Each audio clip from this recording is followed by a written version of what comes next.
Aku start record dulu ya.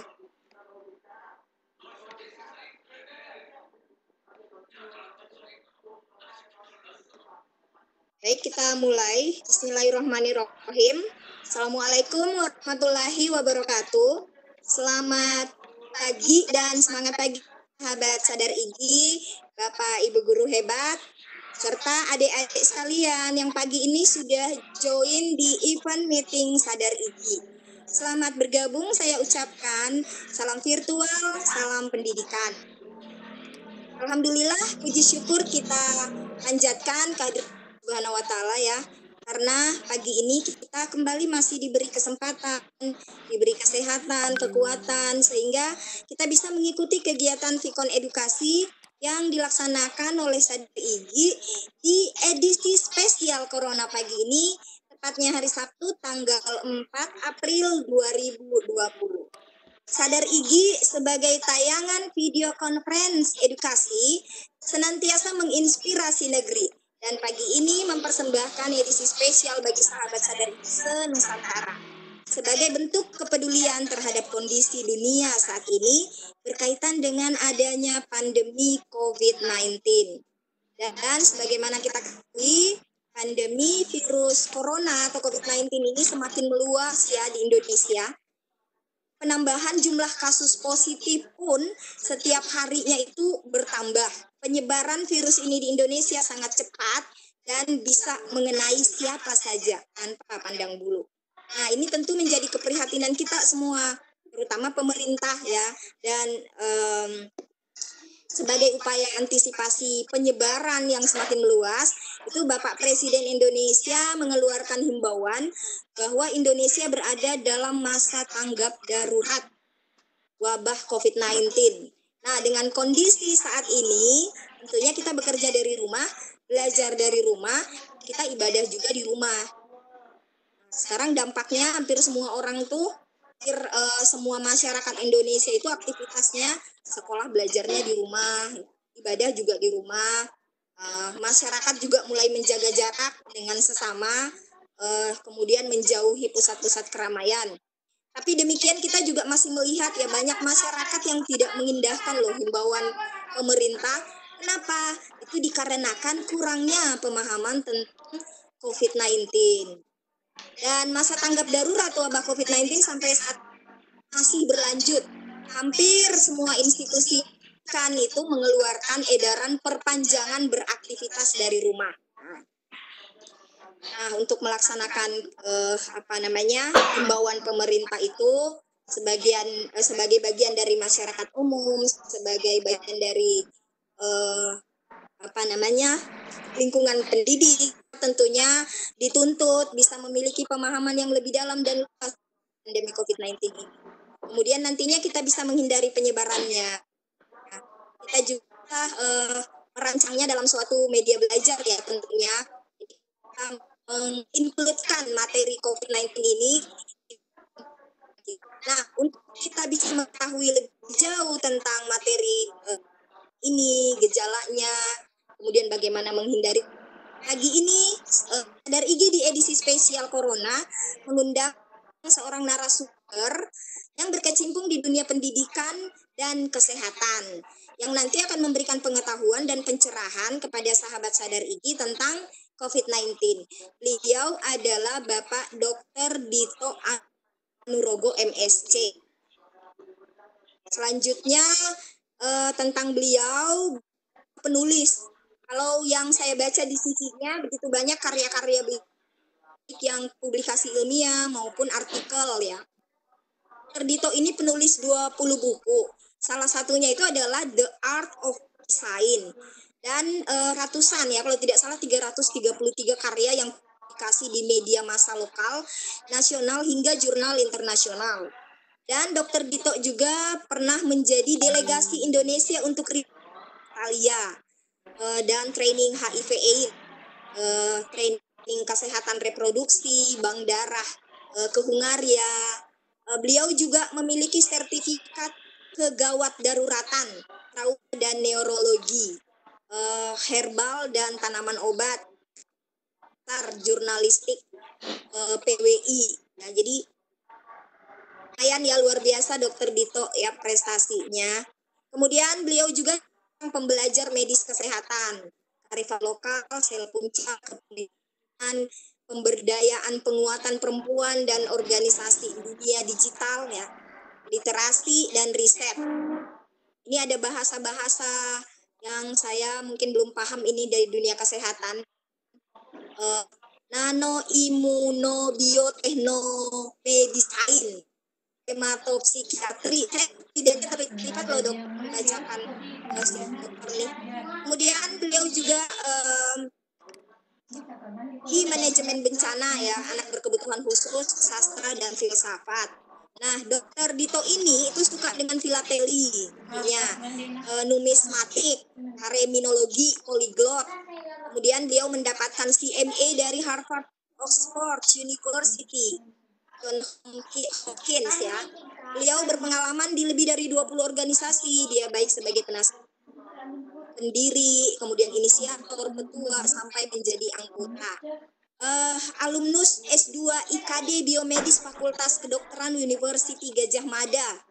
Beliau juga menerima beberapa penghargaan ya, diantaranya Gajah Mada Award 2015 sebagai the most inspiring students and the best writer students categories. Kemudian beliau menerima SEED Grant Award Blended Learning Batch 2 2015 untuk Health Management Policy Center Medical Faculty University Gajah Mada. Kemudian penghargaan yang juga diterima beliau adalah the best winner science category national essay competition Agrinova Forum diadakan oleh HIMMP AS IPB 2015 dan first winner 2013 World Young Doctors Organization Indonesia Essay Contest Award. Sekilas tentang beliau yang sangat banyak sampai belepotan aku baca. Sangat banyak prestasi ya yang ditorehkan oleh beliau. Jadi wajar pagi ini beliau membawakan materi tentang mana kita tetap produktif saat COVID-19. Untuk mungkin karena ini partisipan udah dari tadi menunggu dokter yang materi yang sangat luar biasa dari dokter. Saya mungkin langsung saja memberikan kesempatan kepada buat partisipan yang pagi ini udah ada 41. Jika nanti ada yang ingin ditanyakan dari pemaparan Dokter Dito, bisa di gambar raise hand ya.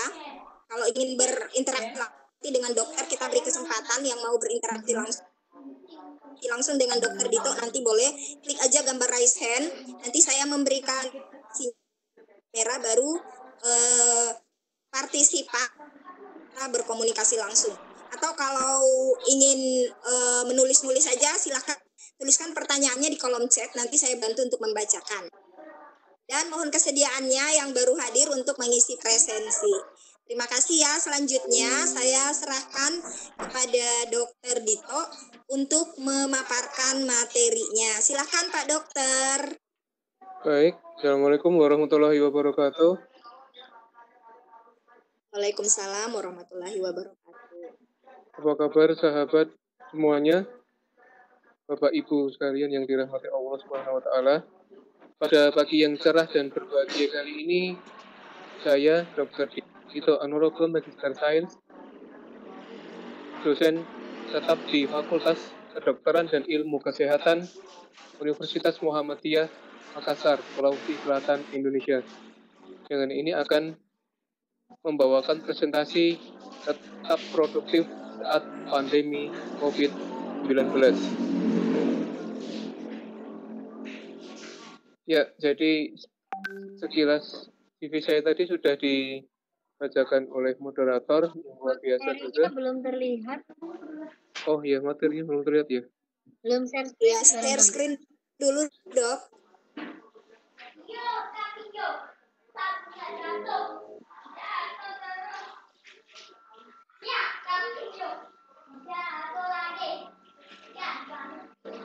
Ya, apakah sudah bisa dilihat?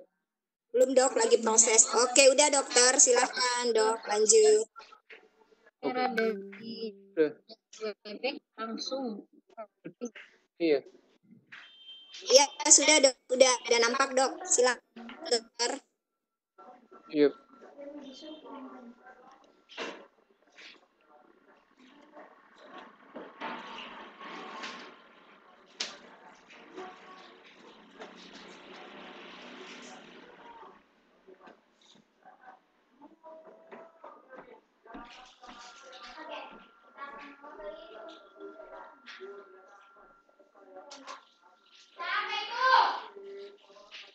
Jadi, saat ini saya sebagai dosen, kemudian pernah menjadi delegasi Indonesia untuk mengikuti forum internasional di Taiwan yang disponsori oleh Universitas Taiwan.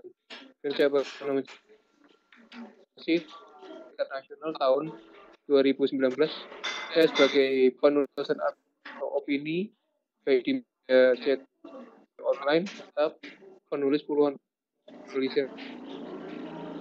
Dan saya juga terus asosiasi Selpul ya atau ASPI di mana salah satu yang bukan kebijakan ditetapkan sel punca. Saya seorang dokter literasi di ala LP3I Alfrisi Ikatan Indonesia Nasional PKK ini Asosiasi Wisata Indonesia di Perumna di Makassar dan penasihat dan pembina Kisal ini manusia atau mungkin antara penggagas nomor Indonesia sekaligus kolumnis di antara news.com hingga saat ini. Jadi ini salah satu sertifikasi saya di bidang COVID-19. Saya mendapatkan sertifikat dari St. George University tentang examination of coronavirus COVID-19. Jadi strategi produktif itu sebenarnya merupakan akronim ya. P itu adalah pikiran positif, kemudian R itu rajin dan rencanakan, O adalah opportunity dan ocean strategi, D itu doa dan damai, terutama damai hati, dan U uncertainty, K itu adalah komitmen, kemudian T ini ada tepat, tertib, tekun, teratur, tabah, dan tetap semangat. Kemudian yang I, ingat Allah, intuitif, dan inner beauty. Kemudian yang F itu fun dan fantasi. Baik, marilah kita bahas satu persatu materi pada pagi hari ini. Dimulai dari pikiran positif, salah satu komponen dari produktif. Ya, jadi pikiran positif ini merupakan sumber kekuatan ya. Jadi manusia itu bila pikiran positif, ya Allah semuanya menjadi positif. Hari-hari yang dimulai dengan pikiran positif, maka dia akan bersemangat. Kemudian dari situ dia bisa bergerak. Dari bergerak itu kan bisa melahirkan suatu kebiasaan atau habits, dan habits itu akhirnya menjadi budaya atau kebudayaan. Ya. Nah, kemudian kita lihat bahwasanya pikiran positif itu bisa menjadi sumber energi juga. Kita melihat bahwa dari diagram ini think positif ya, seseorang bisa menjadi encourage, bisa besar hatinya, bisa berani, bisa happy atau bahagia, kemudian termotivasi, enterprising, dia bisa menularkan semangat pada orang-orang dan individu di sekitarnya, di lingkungannya, dan dia bisa pikirannya bisa tercerahkan sehingga imajinatif ya. Imajinatif ini penuh imajinasi dan positif, kemudian dia menjadi optimistik, jadi bersifat optimis, dan dia bisa examine itu maksudnya teratur, dan strong itu akhirnya menjadi kuat dengan pikiran positif ini, karena tidak akan ada yang bisa menghalangi niat atau cita-citanya untuk diwujudkan atau menjadi kenyataan kalau seorang berpikiran positif. Kemudian langkah yang selanjutnya dari produktif adalah R, yaitu rajin. Jadi kita melihat bahwasanya Kalau anak kecil tuh rajin belajar, dia akan menjadi pandai. Kalau rajin nabung, dia akan kaya. Kalau seseorang itu rajin berinvestasi, maka insya Allah masa depannya menjadi cerah. Begitu. Jadi yang sebagai di mana dilakukan oleh Albert Einstein saat dia merumuskan rumus E sama dengan mc kuadrat itu duduk selama berjam-jam dan dia rajin menggabungkan antar rumus, antar elemen di dalam fisika dan akhirnya melahirkan teori yang sangat fenomenal dan sangat bisa dikatakan sangat populer hingga saat ini, yaitu E sama dengan mc kuadrat. Itu buah dari kerajinan dari Albert Einstein.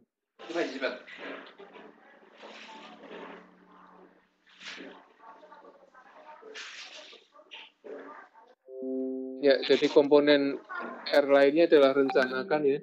Di dalam dunia marketing atau dunia ekonomi, salah satu plan yang sangat terkenal yaitu adalah rencana SWOT atau analisis SWOT, yaitu S adalah strength, W weakness, O adalah opportunity, dan T adalah threat.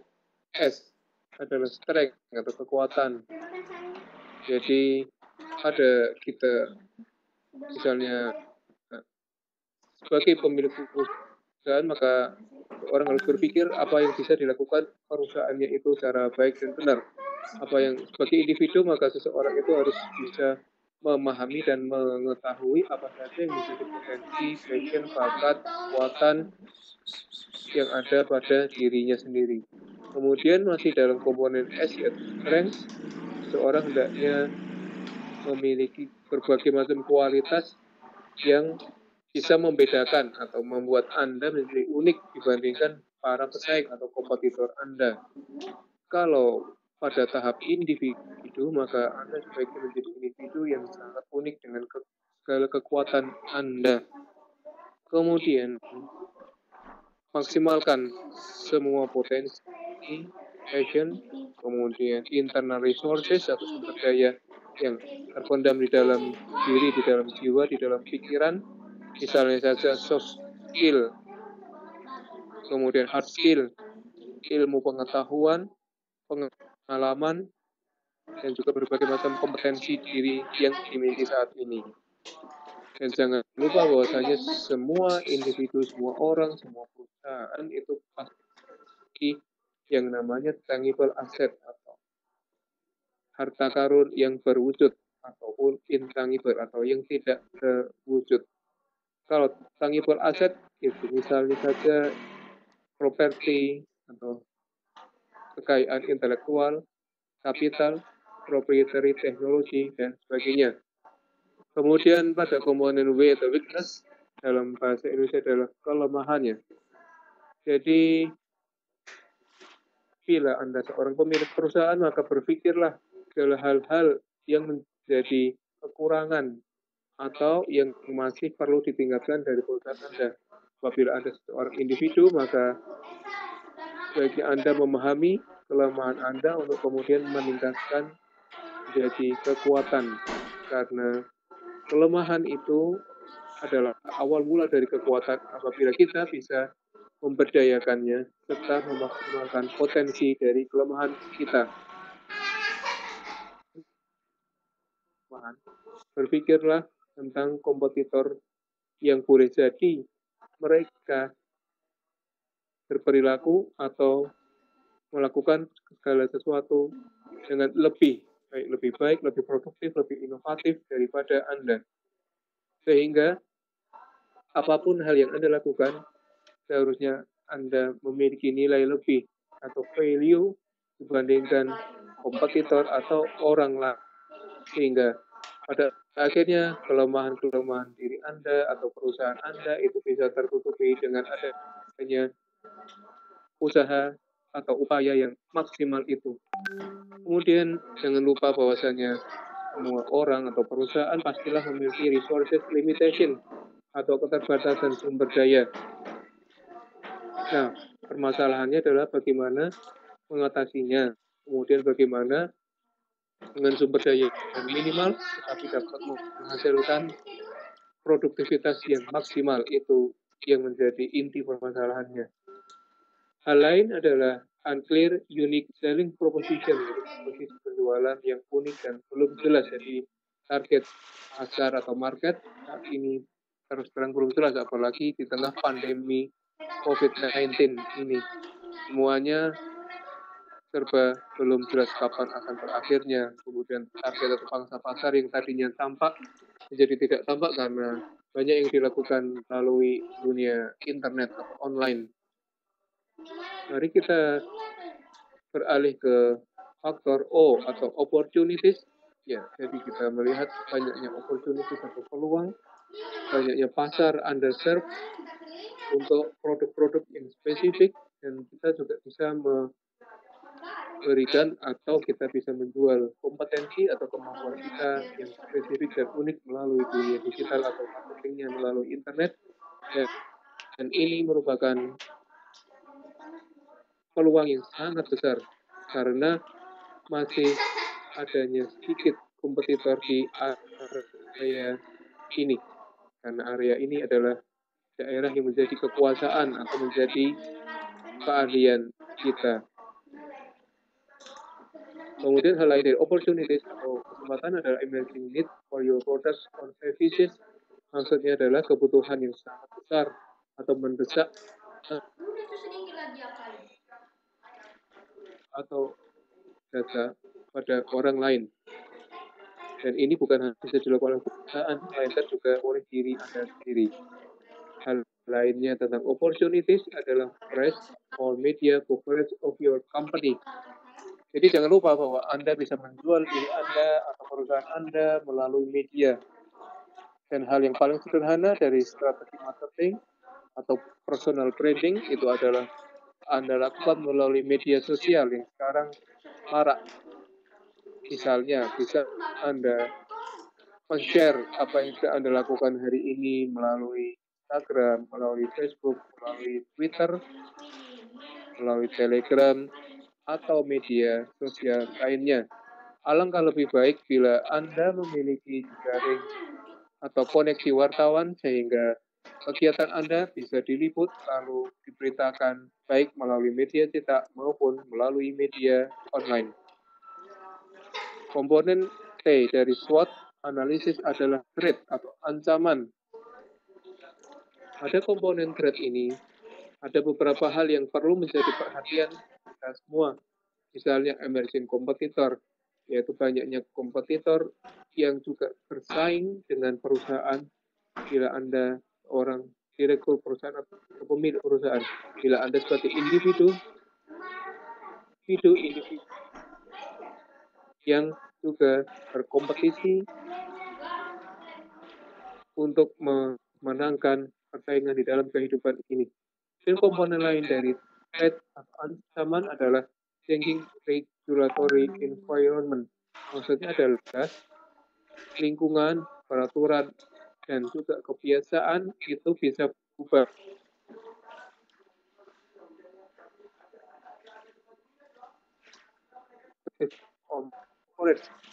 Kalau tadi media itu memiliki dampak, maka pada unsur threat ini, media atau pemberitaan bisa pula berunsur negatif.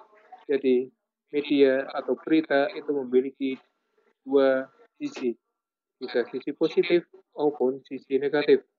Kemudian hal lain dari threat yang perlu diwaspadai oleh kita semua adalah changing customer attitude toward your company.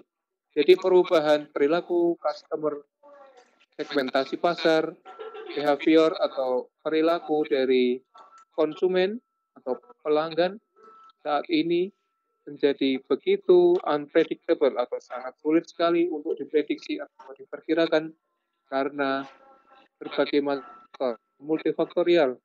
Karena sekarang sudah banyak sekali pilihan yang bisa dengan mudah diklik melalui Google atau bisa di-share melalui media sosial dan juga bisa diketahui hanya sekali klik melalui handphone.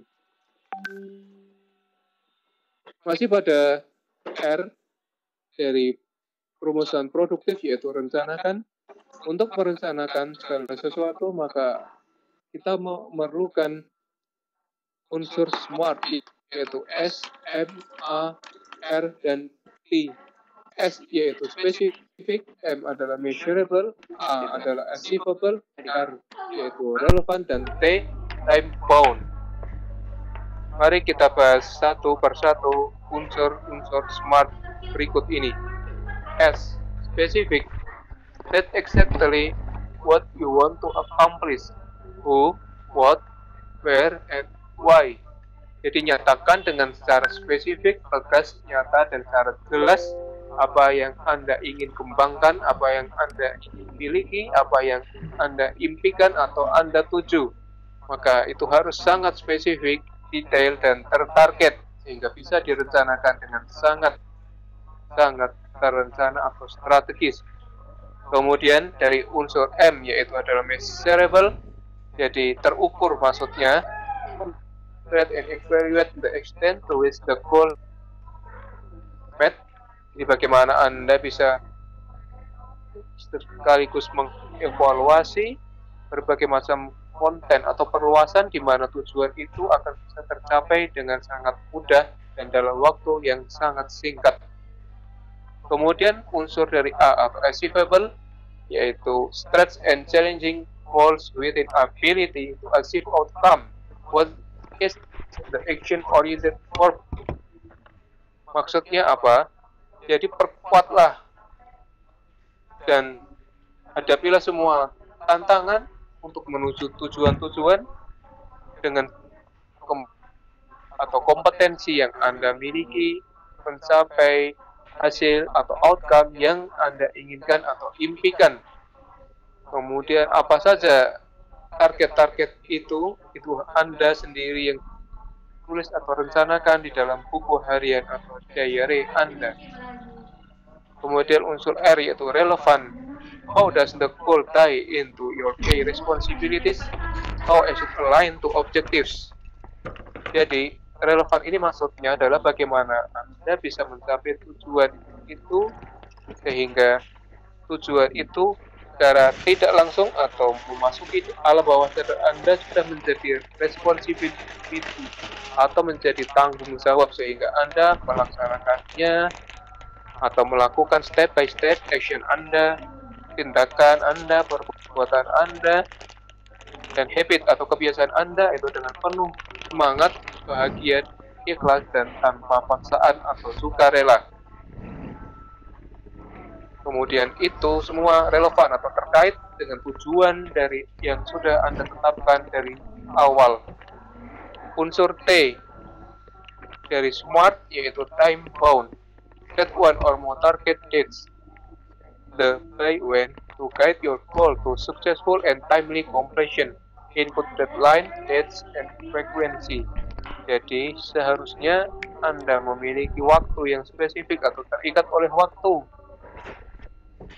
Jadi kalau Anda merencanakan segala sesuatunya, maka tentukanlah targetnya itu secara spesifik, secara jelas, tanggal berapa, kemudian bagaimana langkah-langkah untuk mencapainya, deadline-nya, dan kebiasaan atau frekuensi apa yang perlu Anda persering. Misalnya Anda ingin menjadi seorang penulis besar tingkat internasional, maka Anda perlu menulis misalnya selama minimal 3 jam per hari dan membaca buku minimal juga 3 jam, dan itu sudah harus Anda lakukan secara disiplin, istiqomah, serta berkesinambungan minimal selama 1000 jam atau itu setiap hari Anda lakukan, maka insya Allah Anda menjadi penulis besar dunia.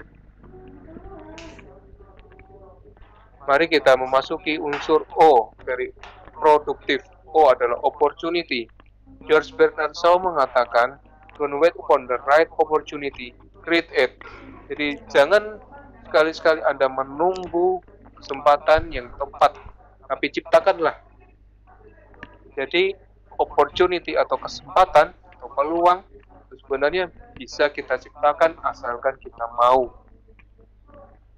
Masih tentang opportunity, Albert Einstein, orang ilmuwan besar di fisika yang hidup pada tahun 1879 hingga 1955, mengatakan bahwa in the middle of every difficulty lies opportunity. Maksudnya apa? Maksudnya adalah bahwa di tengah-tengah setiap kesulitan terdapat peluang, terdapat kesempatan di mana manusia bisa melihat peluang itu sebagai kesempatan emas menggunakan akannya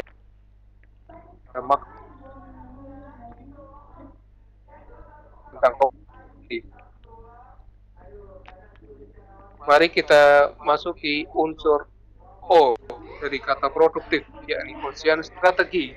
Kita melihat bahwasanya ocean strategi itu merupakan suatu strategi di dalam dunia bisnis atau marketing, namun sebenarnya itu bisa dilakukan juga untuk membangun kompetensi diri kita sendiri.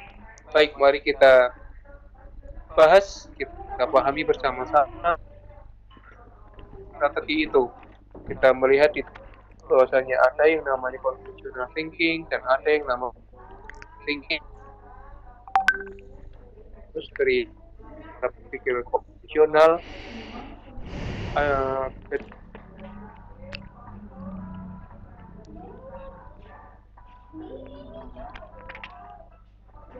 ya,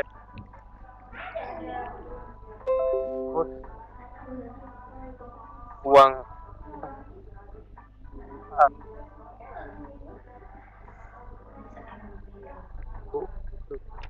industri telah memiliki ocean strategi, yakni industri condition shape albeit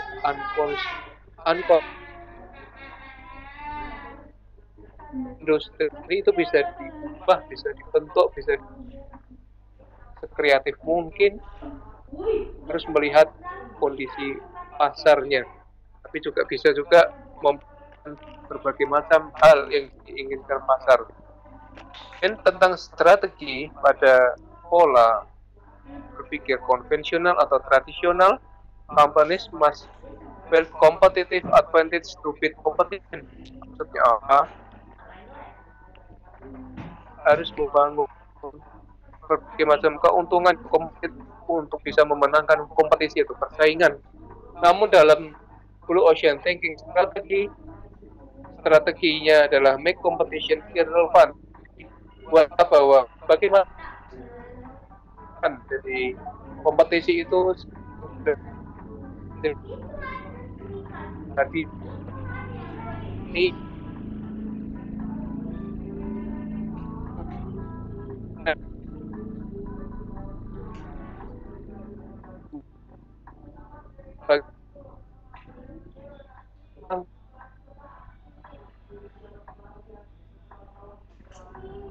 keinginan kita secara bersama-sama. Inilah era digital, era industri 4.0 atau era industri 4.0, di mana kita saling bersinergi, bukan saling berkompetisi. Kemudian bagaimana tentang market atau pasarnya pada conventional thinking atau pada konvensional, polanya adalah exploit existing, itu biasanya perusahaan itu mengeksploitasi daya atau permintaan yang ada itu dieksploitasi besar-besaran oleh perusahaan atau industri. Namun di era kompetitif dan milenial ini, di mana Blue Ocean Thinking Ocean Strategy itu, maka perumusan marketnya sudah berubah menjadi create and capture demand, yaitu mengkreasikan atau mengolah dan mengkat permintaan baru yang belum pernah dipikirkan sebelumnya dan belum sebelumnya oleh perusahaan atau oleh diri kita sendiri. Ya, unsur resources atau sumber daya tradisional adalah cost trade off. Jadi buatlah nilai-nilai itu yang lama jadi masih perfect kuno atau pada kondisi yang sudah tidak relevan lagi atau sudah gimana pada era industri 4.0 itu rumusan resources atau sumber dayanya adalah break the very of, jadi mematahkan nilai-nilai yang sudah ada, dan ini menimbulkan ketidaknyamanan bagi pemain lama atau para perusahaan atau pemangku kebijakan yang sudah lama menggunakan nilai lama di dalam perusahaan mereka. Bagaimana dengan pada organisasi dengan conventional thinking atau yang masih menggunakan pola pemikiran lama? Rumusannya adalah align the whole system of activities with its strategic choice of differentiation or. Jadi masih saja mengikuti sistem lama, di pola pemilihan strategisnya itu biasanya masih diferensiasi dari harga atau menggunakan harga yang melakukan penghematan harga. Tapi di dalam gimana valuation thinking itu diterapkan pada organisasi modern, rumusannya berubah menjadi align the whole system of firms in pursuit of differentiation at low cost. Jadi keseluruhan sistem sekaligus redemokrasi atau mereformasi sistem yang sudah ada sehingga bisa menyesuaikan dengan perubahan-perubahan saat ini, termasuk perubahan di dalam teknologi informasi. Bagaimana dengan pola penawaran? Pada conventional thinking, pemikiran tradisional, rumusan yang berlaku adalah maximizing offering value within industry boundaries, yaitu memaksimalkan nilai penawaran di dalam lingkungan industri.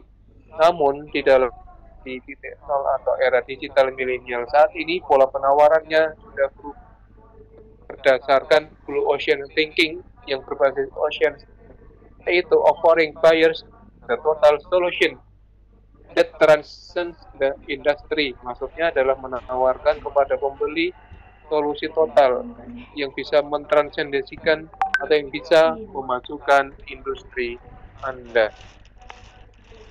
Dan kita masuk pada faktor D pada rumusan produktif, yaitu doa. Salah satu doa yang perlu kita biasakan istiqomahkan pada pandemi COVID-19 ini, yaitu doa anti wabah seperti ini. A'udzubillahi minasyaitonirrajim. Bismillahirrahmanirrahim. Bismillahilladzi la yadurru ma'asmihi syai'un fil ardi wala fis sama'i wa huwas samiul alim. Bismillahirrahmanirrahim. Bismillahilladzi la yadurru ma'asmihi syai'un fil ardi wala fis sama'i wa huwas samiul alim. Bismillahirrahmanirrahim. Bismillahilladzi la yadurru ma'asmihi syai'un fil ardi wala fis sama'i wa huwas samiul alim. Yang artinya, dengan nama Allah, bila namanya disebut, maka segala sesuatu di bumi dan di langit tidak akan berbahaya. Dialah Allah yang maha mendengar lagi maha mengetahui. Jadi doa anti wabah ini dibaca 3 kali di waktu pagi dan 3 kali di waktu petang atau sore hari. Faedah atau kegunaannya, barang siapa yang mengucapkan zikir atau doa tersebut banyak 3 kali pada pagi hari dan 3 kali pada petang atau sore hari, maka dirinya tidak akan ditimpa oleh bencana atau bahaya yang tiba-tiba bisa mencelakakannya. Itulah salah satu doa yang bisa dibiasakan di era pandemi COVID-19 saat ini. Setelah doa dibiasakan, maka insya Allah akan tercapailah damai di hati dan damai di bumi. Kita melihat kekuatan damai, yaitu bisa membuat kontribusi pada seluruh umat, dan bisa dari damai ini bisa membuat sukses atau membuat secara tidak langsung kesuksesan seseorang itu juga dipengaruhi oleh kedamaian di dalam hati, kedamaian di dalam jiwa, kedamaian di dalam pikiran, dan kedamaian di dalam lingkungannya. Kemudian kekuatan dari kedamaian atau peace power terutama itu bisa diperoleh atau bisa dirasakan bila adanya exit respect. Maksudnya apa? Jadi perlu adanya aksi atau perlu dilakukan dengan penuh hormat, penuh tanggung jawab dan penuh keteladanan. Jadi tidak ada paksaan untuk bisa menciptakan kedamaian di muka bumi. Dan yang perlu disampaikan adalah share power to build community. Jadi kita berbagi kekuasaan, kita berbagi kedamaian, kita berbagi pengetahuan. Karena pengetahuan juga merupakan sumber kekuasaan atau kekuatan. Jadi berbagi pengetahuan sama dengan berbagi kekuatan atau berbagi kekuasaan. Dan ini dalam jangka panjang bisa membangun komunitas yang damai sehingga di bumi juga tercipta kehidupan yang penuh kedamaian senantiasa. Mari kita masuki faktor U dari unsur produktif. Apakah U itu? Jadi U yang dimaksudkan di sini adalah uncertainty alias ketidakpastian. Benar, saat ini pandemi COVID-19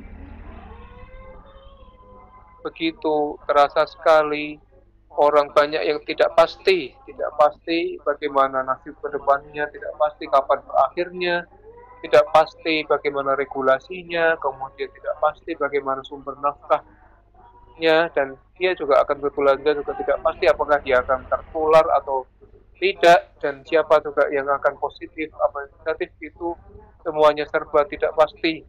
Belum juga dari sisi ekonomi, ini kita lihat bahwasanya kurs dolar terhadap rupiah itu juga tidak pasti, masih saja fluktuatif baik naik maupun turun, dan itu merupakan uncertainty. Kita melihat bahwasanya ada 4 level dari uncertainty. Jadi level pertama adalah a clear enough future, jadi masa depan yang sudah cukup jelas. Kemudian level 2 alternative future, masa depan yang penuh berbagai macam alternatif. Level 3 a range of future, jadi ada kisaran atau ring-nya. Jadi masa depan itu masih ada berbagai macam model atau ring. Kemudian di level keempat ada true ambiguity, jadi benar-benar ketidakpastian atau ambiguitas yang nyata pada level 4.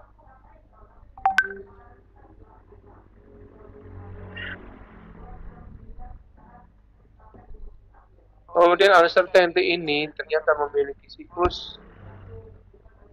Jadi siklus ini mirip siklus atau lingkaran setan. Jadi mengapa dinamakan lingkaran setan? Karena siklusnya ini terus saja berputar dan berulang setiap saat, setiap waktu. Jadi pertama, identify the nature and extent of residual uncertainties. Jadi perlu diidentifikasi apa saja faktor-faktor alami yang bisa menimbulkan ketidakpastian atau ketidakpastian ini bisa mengendap dalam pikiran bawah sadar, dan itu perlu kita identifikasikan. Kemudian yang kedua, just a strategic posture. Jadi pilihlah berbagai macam peluang-peluang strategis atau posisi-posisi strategis dalam ketidakpastian. Yang ketiga, build a portfolio of actions. Jadi kembangkan atau bangunlah portofolio perencanaan aksi yang matang dan sangat jelas untuk mengatasi ketidakpastian itu. Dan yang keempat dalam siklus uncertainty adalah actively manage the strategy. Jadi secara aktif Anda sendiri memanajemen, mengatur berbagai macam strategi yang bisa Anda lakukan di dalam era ketidakpastian ini.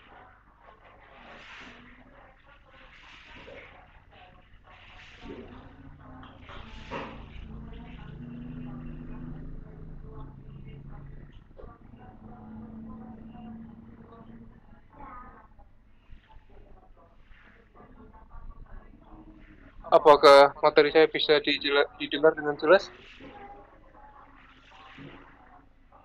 Bisa, Dok. Oh iya, baik, saya lanjutkan. Tentang faktor U lagi, masih uncertainty, bahwasanya kita melihat di 4 kuadran ini adanya market yang uncertainty, yaitu pasar di mana ada incremental innovation, technical innovation, ada market innovation, dan radical innovation.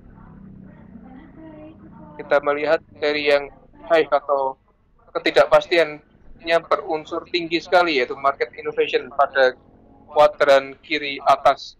Jadi pada kuadran market innovation ini, strategi yang bisa dijalankan adalah learning based strategy and reduction of market risk. Jadi strategi yang berbasis pada pembelajaran atau research sekaligus pengurangan dari resiko pasar.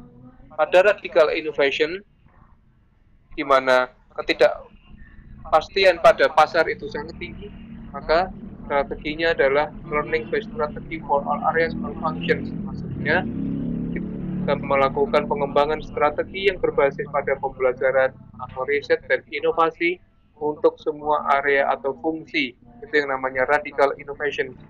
Jadi inovasi yang radikal itu bukan berarti inovasi yang keras atau radikal sebagaimana pemahaman yang keliru oleh masyarakat saat ini, tapi maksudnya inovasi radikal dari asal kata radix, yaitu inovasi yang mengakar ya. Jadi radix itu adalah akar, maksudnya inovasi yang mengakar ya, atau yang berbasis pada akar problematika permasalahannya.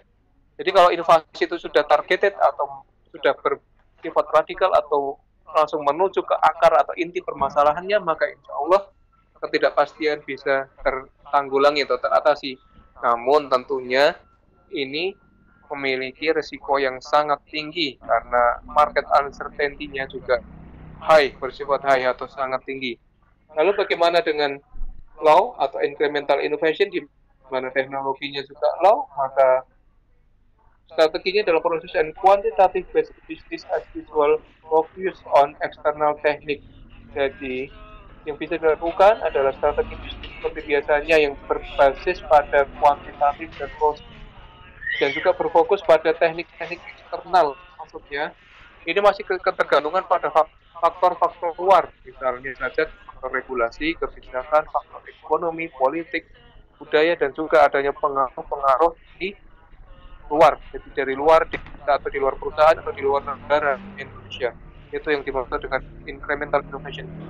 Kemudian bagaimana dengan innovation, technical innovation, di mana ada juga uncertainty yang high, jadi ketidakpastian yang tinggi. Faktor-faktor mempengaruhi atau bisa dilakukan adalah learning based strategy dan reduction of technical risk. Jadi strategi yang berbasis pada pembelajaran riset dan inovasi, dan juga sekaligus mengurangi atau reduksi dari resiko-resiko yang teknis.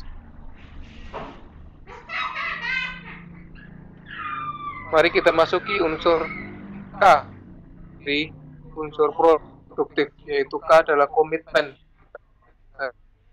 Unsur komitmen itu adalah adanya promise atau menepati janji, conclusion itu adanya konklusi atau kesimpulan, tepat sasaran, maksudnya kompetens adalah salah satu unsur dari komitmen. Maksudnya dia memiliki kompetensi, memiliki keunggulan di dalam dirinya sendiri. Kemudian masih tergolong salah satu unsur dari komitmen adalah behavior atau perilakunya yang positif, yang inovatif dan juga inspiratif. Dan dari komitmen juga seorang bisa menjalin trust atau kepercayaan dengan orang lain, karena trust ini sangat sulit untuk diperoleh, tapi sekali diperoleh dan dia sudah diperoleh, tapi itu maka lama seseorang itu bisa saling berhubungan dengan harmonis. Jadi sekali komitmen itu sudah dipegang, maka trust atau kepercayaan bisa dicapai. Namun kepercayaan itu bisa juga rusak hanya dalam hitungan detik atau sekejap bila komitmen yang telah disepakati bersama itu tiba-tiba dipecahkan atau mungkin dikhianati oleh salah satu pihak atau tidak ditepati lagi, atau mungkin komitmen ini dilanggar oleh salah satu pihak atau malah mungkin oleh keduanya. Dan komitmen ini salah satu dari faktor untuk menuju kesuksesan. Kita melihat bahwasannya komitmen itu merupakan core values atau nilai-nilai inti. Jadi nilai-nilai inti itu ada berbagai macam faktor atau kompetensi. Misalnya core value yang berupa inovasi, tujuan, teamwork atau kerja tim, komitmen, integritas, kemudian customer atau pelanggan, atau mungkin student atau mahasiswa, dan juga responsibility yaitu tanggung jawab. Dan kita masuki unsur T pada unsur produktif ya. Kita produktif saat pandemi COVID-19. T ini ada banyak hal yang bisa diuraikan, yaitu T adalah tepat. Maksudnya apa? Maksudnya tepat waktu, tepat target, tepat orang atau tepat sasaran, tepat tempat. Jadi the right man on the right place in the right time. Jadi orang yang tepat di waktu yang tepat dan di tempat yang tepat. Itu adalah rumusan bagi perusahaan atau bagi orang yang ingin mencapai kesuksesan dan tetap produktif. Unsur T lainnya adalah tekun belajar dan tekun menguasai teknologi agar tidak tertinggal. Kemudian unsur T lainnya adalah teratur. Jadi teratur ini bisa diartikan teratur makan, teratur istirahat, teratur bekerja, teratur berolahraga, dan juga teratur di dalam berdamai dengan dirinya sendiri. Kemudian unsur T yang lain adalah tertib. Misalnya budaya antre itu merupakan salah satu manifestasi dari tertib. Unsur T lainnya adalah tabah. Jadi semua pastilah memiliki resikonya. Namun sebagaimana Allah telah berfirman bahwasanya Allah tidak akan membebani seorang melainkan sesuai dengan kesanggupannya. La yukallifu lahu nafsan illa wus'aha maka sabat wa 'alaiha maktasabat. Jadi sebaiknya seseorang tetap tabah apapun berat resiko atau beban kehidupan yang dijumpai atau dipikulnya, karena di balik musibah pasti terdapat hikmah dan segala sesuatu pastilah indah pada saatnya. Kemudian unsur T selanjutnya yaitu tetap semangat. Kalau Anda jatuh sekali, maka seharusnya Anda bangkit sejuta kali. Kalau Anda baru sekali saja sudah patah semangat, maka itu sudah jelas bahwa Anda pasti masuk orang yang gagal. Kemudian kita masuki unsur I dari kata produktif, yaitu ingat Allah, intuitif, dan inner beauty. Maksudnya adalah bahwasanya dimanapun kita berada, kapanpun kita melaksanakan tugas atau beraktivitas, dan juga setiap saat, maka hendaklah kita selalu ingat kepada Allah Subhanahu wa Ta'ala. Karena sebagaimana kita mengingat Allah, maka Allah akan mengingat kita jauh lebih sering. Jadi insya Allah apabila seseorang itu senantiasa mengingat Allah, maka dirinya pasti akan dibantu oleh Allah dimanapun, kapanpun, dan dengan cara yang bagaimanapun juga. Kemudian unsur yang lain adalah intuitif. Maksudnya apa? Jadi intuitif ini adalah bahwasanya seseorang itu pasti memiliki kepekaan ya. Jadi kepekaan itu intuisi, dan dari intuisi ini bisa mewujud atau menjelma menjadi ilham. Dari ilham itu bisa menjadi ide yang sangat bermanfaat. Kalau misalnya diterapkan atau diaplikasikan, maka ide itu bisa, insya Allah bisa membawa kemaslahatan bagi umat. Dan dari intuitif seseorang bisa menjadi inovatif, dan dari inovatif maka seseorang bisa menjadi inspiratif. Dari situlah dia disebut sebagai solutif atau bisa menemukan solusi bagi semua insan atau semua orang. Dan yang terpenting lainnya dari unsur I adalah inner beauty, bahwasanya seseorang itu memiliki keindahan yang atau kecantikan atau potensi, atau memiliki passion yang masih tergali atau yang masih tersembunyi dan masih perlu digali oleh dirinya sendiri. Kadang-kadang dia tidak menyadarinya, tapi dia memilikinya, dan itulah yang namanya inner beauty. Kita memasuki unsur F pada kata produktif, yaitu fun. Dan ini maksudnya adalah having fun forever. Maksudnya seseorang itu hendaklah tetap berbahagia atau fun saja. Kita melihat di dalam kurva ini adanya untuk berbahagia itu pasti memerlukan waktu dan memerlukan derajat support atau dukungan ya. Misalnya seseorang bila dalam masih kondisi kontak atau awareness atau understanding, maka itu biasanya dia masih hanya perlu mendengarkan saja. Dengarkan saja dalam waktu yang cukup singkat, maka dia bisa menjadi terkontak, terkomunikasi, awareness, dan memahami. Tapi bila sudah pada tahapan belief, dukungan ini lebih tinggi daripada sekedar hear it. Maksudnya, ada kondisi believe it, seseorang sudah melalui tahapan penerimaan dan mulai untuk menjadi defend atau bertahan dan juga ready to promote atau siap untuk dipromosikan karena sudah ada unsur kepercayaan. Dan unsur yang tertinggi adalah life it. Life it biasanya seseorang itu bisa mencapai tahapan ini dalam waktu yang relatif lama dan ini adalah dukungan yang tertinggi. Biasanya bersifat personalized dan internalized karena orang sudah memaksimalkan passion dan juga inner beauty yang ada di dalam dirinya sendiri atau potensi yang ada sudah dimaksimalkan. Sehingga dari situlah terbentuklah yang namanya passionate advocate dan akhirnya dia menjadi embedded in culture atau bisa terpola, terbiasakan, terbudayakan dalam tradisi dan ini sudah menjadi atau mengakar. Jadi ini benar-benar sudah kuat sekali life it ini. Inilah tingkat kebahagiaan. Rasanya seseorang sudah sampai tahapan ini maka Allah hidupnya sudah mencapai bahagia dan ini adalah merupakan suatu kurva aktivasi energi, aktivasi dukungan yang dibandingkan atau disandingkan dengan waktu.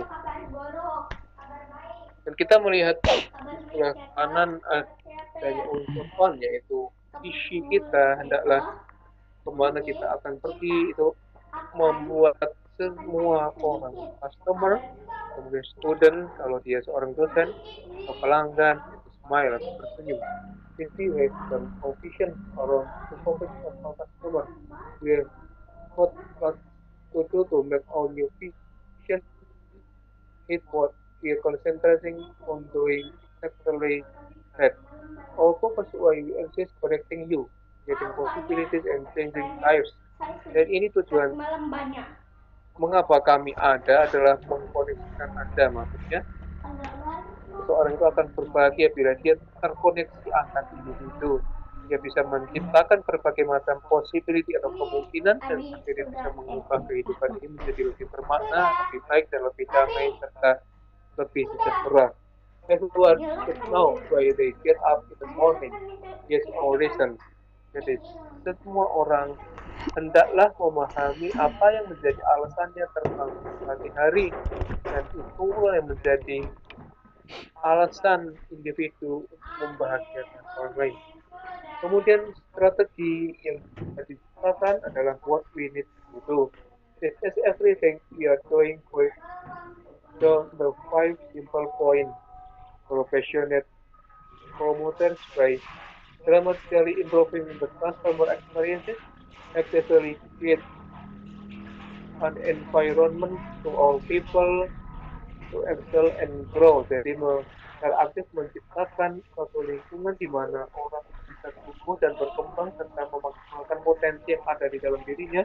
Kemudian put the power of the internet in people's hands. Jadi ambillah kekuatan dari internet itu bisa hanya di tangan saja. Maksudnya internet itu sekarang ada di dalam genggaman dan tidak disederhanakan lagi bahwasanya semua visi itu tergantung masih ada di tangan kita. Jadi sudah dengan mudah bisa diwujudkan saat ini.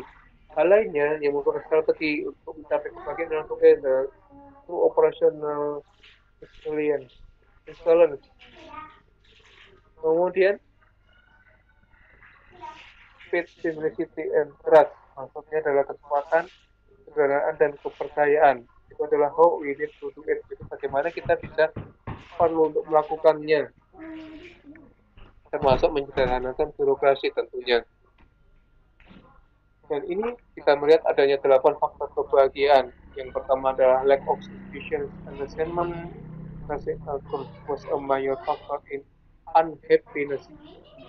Jadi tidak lagi curiga, tidak lagi iri hati, jengkel, marah, dongkol dan sebagainya.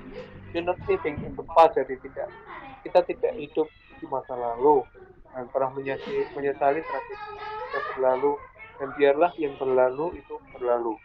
Bahasa Inggris menyatakan bahwa let bygones be bygones. Maksudnya preoccupation with past mistakes and failures lead to depression. Jadi preokupasi dengan kesalahan-kesalahan di masa lalu atau kegagalan, berbagai macam kegagalan yang terjadi di masa lalu, bila terus ingat akan memicu timbulnya depresi. Kemudian yang ketiga, circle of concern dan circle of influence, maksudnya not wasting time energy fighting things you cannot change. Jadi tidak membuang-buang waktu dan energi untuk memikirkan atau memerangi semua hal yang Anda tidak bisa ubah. Cooperate with life, jadi mengalirlah. Peribahasa Prancis mengatakan c'est la vie, ya, this is life, just happy and be fun, having fun forever. Maksudnya nikmatilah hari, jadi jangan bebani hari dengan apa-apa yang tidak bisa Anda ubah atau apa-apa yang tidak bakalan Anda bisa atasi atau bukan solusinya. Jangan pernah memikirkan atau membangun energi Anda untuk mengubahnya. Hal atau faktor keempat dari kebahagiaan adalah stay involved with the living world. Tetaplah bersinergi atau terlibat di dalam dunia yang terus tumbuh, dunia yang terus berkembang. Rest is withdrawal and become reclusive during rest. Maksudnya, berdamailah dengan pikiran, hati, jiwa Anda, sehingga itulah inti dari manajemen stres. Hal kelima dari faktor kebahagiaan adalah reduce indulge in self-pity. Jangan pernah mengasihani diri Anda sendiri atau jangan pernah merendahkan potensi Anda sendiri. I love myself. When life hands you a raw deal. No one gets through life without some sorrow and disappointment. Tidak ada jalan kejayaan atau jalan kesuksesan yang bertaburan mawar. Maksudnya, pasti semua mawar pasti memiliki durinya, dan untuk mencapai kebahagiaan pasti memerlukan perjuangan. Faktor keenam dari kebahagiaan adalah cultivate old passion virtues, love, compassion, humor, and loyalty. Milikilah kesetiaan, cintailah passion atau pekerjaan Anda, milikilah sifat humor, bersendaguraulah dengan diri dan kehidupan Anda. Cultivate old-fashioned virtues, jadi tumbuh kembangkanlah nilai-nilai lama yang telah Anda yakini, yaitu local wisdom atau tradisi-tradisi yang berakar pada kebudayaan, pada peribahasa, pada kitab suci, pada Al-Quran, dan itu sudah seharusnya ditumbuhkan dan dibudidayakan. Mungkin faktor ketujuh, yaitu don't expect from yourself others. Jadi jangan pernah berharap terlalu banyak dari diri Anda maupun dari orang lain, tapi berharaplah hanya kepada Allah.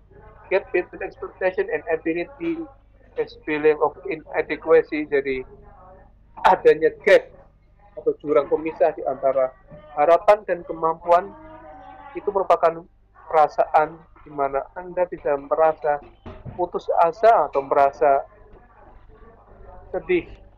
Jadi hanya berharaplah kepada Allah. Faktor yang ke-8 adalah find something bigger than yourself to believe in. Maksudnya temukan Allah di dalam hati, jiwa, dan pikiran Anda. Self-centered, egoistical people got lowest in any measuring happiness. Buanglah ego Anda, sampaikan ego Anda, dan tekanlah ego Anda. Itu adalah kunci di dalam kebahagiaan. Ya, mungkin itu yang bisa saya sampaikan. Ini berbagai hal yang sudah saya lakukan di dalam pandemi COVID ini, yaitu menulis buku, menulis artikel, dan menghatamkan Al-Quran. Sekarang sudah mencapai juz 30, dan saya juga dalam proses menyelesaikan 2 buku, beberapa jurnal baik nasional maupun internasional. Jadi saya juga mohon doa dukungan dari ibu, bapak, dan sahabat semuanya yang super. Akhirul kalam, saya ucapkan terima kasih, dan terima kasih yang banyak atas perhatian Anda semuanya. Billahi taufiq wal hidayah, wa afu minkum fastabiqul khairat. Wassalamualaikum warahmatullahi wabarakatuh. Waalaikumsalam warahmatullahi wabarakatuh. Super sekali ya, Dokter Dito. Pagi ini banyak memotivasi, banyak menginspirasi. Ya demikian tadi Bapak Ibu dengan adik-adik sahabat Sadar Igi semuanya, pemaparan materi yang luar biasa ya dari Dokter Dito. Benar-benar menginspirasi kita pagi hari ini.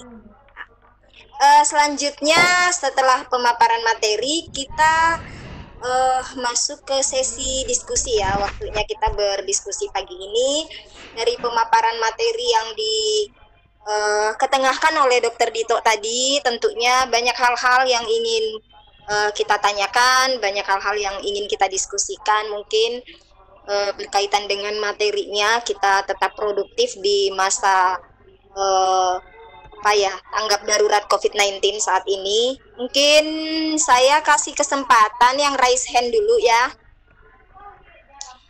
Ada yang raise hand nih. Nurhalisa. Halo, assalamualaikum. Selamat pagi Nurhalisa, Ibu Nurhalisa atau adik nih ya. Halo.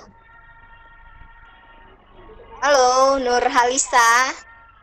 Ibu apa adik ini? Oh ya, nggak ada suara ya. Selanjutnya kita ke room chat dulu kalau gitu ya. Ini kayaknya adik-adik raise hand ini. Selanjutnya ada pertanyaan. Ya, silakan. Ya, di room chat Dok saya baca dulu. Oh, ini pertanyaannya. Ini pertanyaannya seputar corona, Dok. Mungkin ini adik-adik yang lagi kuliah atau yang ini tadi kebetulan juga ikut join. Mau tanya ke dokter ini, bagaimana sih corona itu kok bisa ada gitu. Oh, itu iya. Iya, bisa dijelaskan sedikit mungkin, Dok? Ya, siap. Jadi corona ini sebenarnya sudah ada sejak lama, sejak sebelum tahun 1960. Dan ini kan merupakan virus dari famili Coronaviridae. Itu bukan satu-satunya virus yang mematikan sebenarnya. Tingkat kematiannya hanya 3%. Kok kenapa ada? Ya memang kalau yang disebut coronavirus ini sebenarnya yang saat ini itu merupakan mutasi dari virus SARS, dari SARS yang tipe virus SARS Severe Acute Respiratory Syndrome itu bermutasi, ada gen-gen tertentu yang dalam diri virus itu bermutasi sehingga menghasilkan individu atau mutan baru. Itu yang sampai intinya adanya mutasi gen pada virus sehingga dia menjadi virus baru yang saat ini begitu. Oh iya, jadi mungkin penjelasan dari dokter singkat ya, padat namun jelas. Kenapa bisa adanya virus tadi? Oke, demikian tadi pertanyaan dari adik mungkin ya ini di kolom chat. Mungkin ada Bapak Ibu yang masih ingin bertanya. Elvi Holy Morris mau bertanya. Selamat pagi. Assalamualaikum. Waalaikumsalam warahmatullahi wabarakatuh. Halo, Elvi, Iya. Elvi Dok. Elvi ada pertanyaan. Halo. Ya, sebelumnya saya ingatkan lagi ya partisipan yang udah bergabung pagi hari ini, mohon kesediaannya untuk mengisi presensi. Presensinya sudah di-share di room chat. Silakan ke room chat sambil mari kita berdiskusi pagi ini. Yang ingin bertanya bisa raise hand. Kemudian yang ingin menuliskan pertanyaan di kolom chat juga dipersilakan mengetikkan pertanyaannya kemudian ditujukan ke everyone. Nanti saya akan membantu membacakan pertanyaan yang akan ditanggapi oleh Dokter Dito pagi ini. Ini ada pertanyaan dari Fajrin ya dokter, katanya dalam ketidakpastian kapan berakhir virus corona, apa sih sebenarnya yang sebaiknya kita lakukan gitu? Oh. Ya silakan dokter. Mungkin bisa memberikan saran-saran dok, apa sih yang bagusnya kita lakukan di saat tanggap darurat ini gitu, dikasih libur kita banyak di rumah. Silakan dok. Ya, pertanyaan yang sangat bagus sekali. Jadi Bagaimana? tadi sudah saya sebutkan tips produktif itu yang bisa kita lakukan ya. Jadi tips produktif tadi bisa kita lakukan misalnya kita tetap di rumah dengan tetap ini salah satunya mengikuti seminar online Sadar IG ini juga merupakan hal yang positif yang bisa kita lakukan. Kemudian kita bisa membaca dan merenungi ayat-ayat suci, mungkin bisa menghafal beberapa ayat dari kitab suci. Kemudian hal lain adalah kita bisa berkebun, bercocok tanam, dan menulis buku atau membaca buku, membaca kisah-kisah Rasul begitu. Jadi literasi itu bisa kita tingkatkan di era pandemi COVID-19 ini, itu salah satunya. Hal-hal lainnya kalau mau lebih produktif lagi, maka kita bisa melakukan riset dalam arti yang sebenarnya. Misalnya di rumah itu banyak sekali buku-buku itu kita baca, kita lakukan riset literatur, dan dari situ kita bisa membuat atau memformulasikan sesuatu hal, dan itu bisa kita tuliskan lalu kita publikasikan. Dipublikasi bisa dalam bentuk website, blog, atau mungkin bisa ditulis di opini harian lokal atau regional atau bahkan di harian nasional. Kemudian hal lainnya adalah bisa kita publikasikan di jurnal nasional hingga ke jurnal internasional. Kalau kita mau melakukan riset, hal lain lagi yang bisa dilakukan, kita bisa memberikan bahasa asing atau bahasa asing lainnya, dan itu bisa secara mudah kalau kita memiliki laptop dan juga koneksi internet ya. Jadi bisa di YouTube itu banyak sekali berbagai macam channel atau saluran bahasa asing, dan itu bisa meningkatkan soft skill atau kemampuan kita di era digital milenial ini. Hal lainnya yang bisa dilakukan misalnya belajar memasak juga, mencoba menu resep baru, mencoba hal-hal baru, berselancar di dunia maya, bisa berteman dengan orang asing yang juga terkena pandemi COVID-19 dan lain, dan dari pengalaman itu bisa kita bukan karena kita nanti semakin kaya dengan pengalaman dari orang lain. Dan yang sudah saya lakukan juga, saya sudah melakukan program yang namanya I'm COVID-19, yaitu Indonesia menulis for COVID-19. Ini bekerja sama dengan kampus desa. Itu nanti bisa Bapak, Ibu, atau sahabat semuanya bisa searching di Google, itu I'm COVID-19, maksudnya Indonesia menulis COVID-19, itu kata kuncinya, dan di situ Bapak Ibu semuanya bisa menuliskan pengalaman, opini, mungkin puisi atau hal apapun juga yang menarik terkait dengan coronavirus ini di masa pandemi COVID-19 ini, yang dikirimkan ke email tim I'm COVID-19 di kampus desa itu. Begitu yang bisa saya jelaskan. Oh iya, oke dokter. Jadi ini sudah dikasih motivasi nih sama dokter nih, hal-hal mungkin saran yang bisa dilakukan ya. Jadi banyak. Jadi kita bisa ikut kegiatan seminar online ini adalah satu bentuk kegiatan kita mengisi waktu ya. Sekaligus kita belajar, ya sekaligus kita belajar. Tuh. Kemudian kita bisa berliterasi digital, banyak cari informasi ya. Saat ini yang bisa kita gunakan itu cuman menggunakan apa ya, digital online kita ya. Jadi kita bisa belajar bahasa misalnya tadi, memperdalam pengetahuan kita di bidang bahasa, bisa meningkatkan soft skill kita ya melalui pembelajaran bahasa melalui YouTube. Kita juga bisa mengisi waktu menurut dokter tadi, kita bisa menulis ya dokter, belajar menulis. Iya, betul sekali. Ya, kita juga bisa melakukan riset. Iya, betul. Kemudian mungkin juga bapak-bapak, ibu-ibu ya yang masih stay di rumah gitu bisa belajar memasak, nonton di YouTube gitu, kemudian belajar masak di rumah. Wow, banyak sekali hal-hal positif ya yang bisa kita lakukan untuk mengisi waktu selama kita stay at home ini. Oke, terima kasih dokter. Selanjutnya ini dokter, pertanyaan dari Anggun. Apa yang terjadi pada virus itu ketika mayat yang menjadi korban virus ini sudah berada di kuburan gitu, udah dikubur? Apakah dia tetap hidup virusnya itu, kemudian naik ke permukaan, kemudian pindah kepada pengantarnya yang apa namanya mengantar ke pemakaman? korban COVID tadi. Nah, dan berapa lama COVID ini mampu bertahan hidup? Oh ya, pertanyaan dari Ade Anggun ya, dokter. Ya, silahkan dokter, mungkin bisa ditanggapi. Ya, pertanyaan Anggun ini pertanyaan cerdas sekali. Jadi, bagaimana kita ketahui bahwasanya ada kalangan masyarakat tertentu itu yang memiliki stigmatisasi negatif ya. Jadi ini mayat dari penderita COVID-19 ini tidak bisa dikuburkan atau mungkin ditolak untuk dikuburkan karena takut menulari.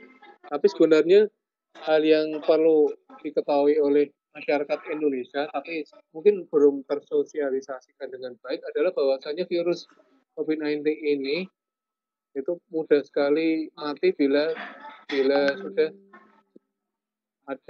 sudah kontak dengan dunia luar, maksudnya udara, matahari, mungkin tanah, dan juga tata laksana atau pemulasaraan jenazah yang tepat itu kan sudah dibungkus dengan plastik, dan plastik ini adalah di situ bisa dalam tanda kutip bisa mematikan virus ya. Jadi nanti virus itu kan sudah bisa hanya hidup di jenazah itu hanya dalam waktu kurang dari 12 jam dan akhirnya dia bisa mati secara otomatis. Dan apakah virus itu bisa naik otomatis? Tidak, karena sudah tertimbun tanah, dan itu nanti ada aturan tertentu yang saya baca dari berbagai macam sumber terpercaya bahwasanya mayat yang dikuburkan ini selain sudah harus dibungkus plastik, terus juga ditaruh di dalam satu peti, misalnya peti kayu, dan itu petinya itu tidak boleh dibuka lagi, dan setelah itu baru digali di tanahnya itu sedalam 1,5 meter dan juga ditimbun oleh tanah ya, kurang lebih juga 1,5 meter. Dan setelah itu ya insya Allah aman saja. Jadi tidak mungkin ada cerita yang namanya virus itu naik ke tanah terus akhirnya bisa menulari keluarganya atau yang orang yang bertakziah. Hal itu tidak benar. Yang bisa menulari itu malah justru kalau misalnya anggota keluarganya itu secara tidak langsung menciumi wajah dari jenazah itu sendiri, atau mungkin turut memandikan, ya itu berpotensi besar untuk menjadi tertular. Tapi sepanjang tidak melakukan kontak langsung itu dalam artian memegang tubuh atau bersentuhan kulit dengan jenazah atau mayat itu, maka insya Allah aman. Begitu yang bisa saya sampaikan. Oh iya, oke. Penjelasannya jelas sekali ya dok ya. Iya. Memang banyak yang takut dokter. Saya juga di wilayah saya itu, bukan di daerah saya tapi kabupaten lain. Itu kasusnya seperti itu dok. Dia dinyatakan positif. Kemudian oleh pihak rumah sakit itu udah dibungkus. Jadi ini ya, kemudian dibawa ke rumah kan mungkin udah aman untuk dimakamkan, tapi keluarganya itu nggak tega dok, katanya kasihan masa langsung mau dikubur, jadi dibuka tuh plastiknya, pembungkusnya tuh, dimandi di mayat ini kemudian dikuburkan secara terhormat. Nah itu apa berpotensi ya dok untuk virusnya itu kemudian berpindah ke keluarga yang memandikan?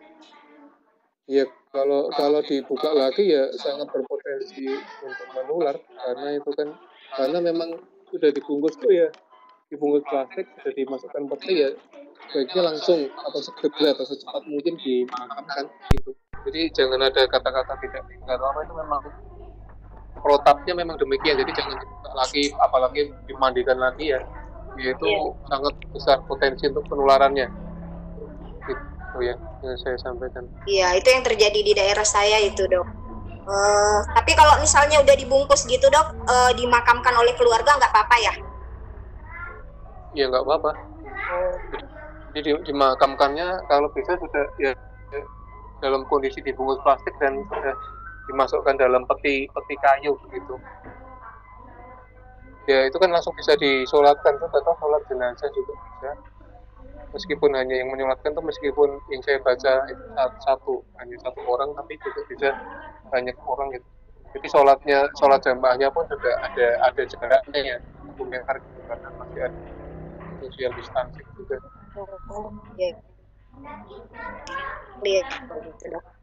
Ya, terima kasih dokter buat jawabannya. Selanjutnya ada pertanyaan dari Taufikur Rahman. Ini mungkin nggak dok, bahwa sebenarnya virus corona ini itu satu jenis senjata biologis yang mungkin dibuat oleh manusia gitu.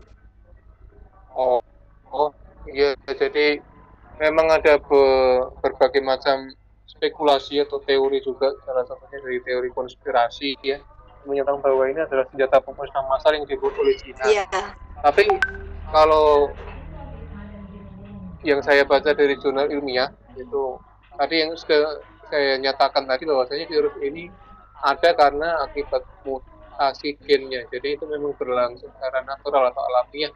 Ya, jadi peluang untuk disebut sebagai senjata pemusnah massal itu atau sebagai senjata teror itu sangat tipis, karena kalau misalnya itu senjata teror, misalnya ini persaingan antara Amerika dengan Cina, maka tidak mungkin kalau misalnya Cina akhirnya juga banyak yang mati ya, dengan alasan bahwasanya di negara sana juga penduduknya banyak. Jadi itu hanya isu-isu saja, isu yang dihembuskan oleh kelompok-kelompok yang ingin menciptakan kekeruhan ya, ingin memancing air keruh. Karena isu tentang teori konspirasi ini sudah dibantah oleh WHO juga di situsnya. Jadi WHO menyatakan bahwa tidak ada teori konspirasi tentang senjata bioterorisme ini. Dan Kemenkominfo dari Indonesia itu juga sudah menyatakan bahwa berita yang menyatakan bahwa virus corona itu sebagai senjata teroris atau bioterorisme itu adalah berita hoax. Itu yang sudah saya sampaikan. Jadi banyak berita hoax yang meresahkan masyarakat ini dokter ya? Iya. Ya, terima kasih dokter untuk tanggapannya. Selanjutnya ada pertanyaan lagi dari Bapak Abdul Rahman ini. Bagaimana tips yang dilakukan pemerintah Beijing dan Hong Kong yang notabene itu dekat dengan Wuhan, tapi kita tidak pernah melihat pemberitaan dengan pandemi corona dari keduanya ini dok, dari Beijing maupun dari Hong Kong. Nah, bagaimana tanggapannya dok? Ya, jadi memang pada awal-awalnya berita tentang virus corona ini sangat dilarang oleh pemerintah komunis Cina, karena di sana itu kan pemerintahnya sangat otoriter, terutama partai komunis di sana itu mereka sangat alergi yang namanya media sosial. Jadi media sosial termasuk salurannya yang mereka namakan WeChat. Jadi WeChat itu mirip WhatsApp, itu benar-benar diawasi ketat oleh polisi, termasuk Intel dan juga pemerintah di sana. Jadi semua informasi yang tentang coronavirus pada awalnya itu sangat terlarang. Bahkan sekarang pun juga masih di beberapa daerah di Cina itu juga dilarang, kecuali berita-berita baik yang bisa meningkatkan pencitraan Cina. Misalnya Wuhan berhasil bisa memulangkan penderitanya, dan dokter di Wuhan sekarang sudah pada pulang ke rumah dan pasien di sana sudah 0. Itu bisa berita itu yang cenderungnya propaganda untuk pemerintah Cina, bahwasanya Cina itu akhirnya bisa menaklukkan coronavirus.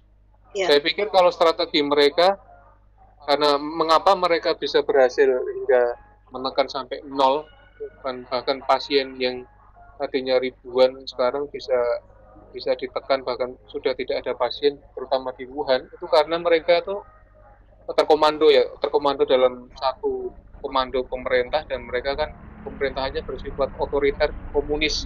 Jadi perintahnya kalau tidak A ya pasti orang yang melanggar pasti bisa dipenjara, bisa ditembak mati, atau mungkin didenda begitu. Jadi sangat tegas. Bahkan kemarin ada dokter yang akhirnya meninggal itu pun sudah disuruh minta maaf oleh pihak kepolisian, karena hanya gara-gara dia menceritakan lewat WeChat bahwa dirinya itu sudah merawat pasien dengan coronavirus tanpa seizin, atau berita yang disebarkan itu tidak melalui izin dari pemerintah atau belum izin dari pihak kepolisian. Begitu. Jadi Cina itu selain otoriter, pemerintahnya komunis, dan mereka berhasil karena mereka juga sangat disiplin. Kalau misalnya dilarang keluar rumah juga benar-benar dilarang, dan mereka memiliki big data yang sangat luar biasa.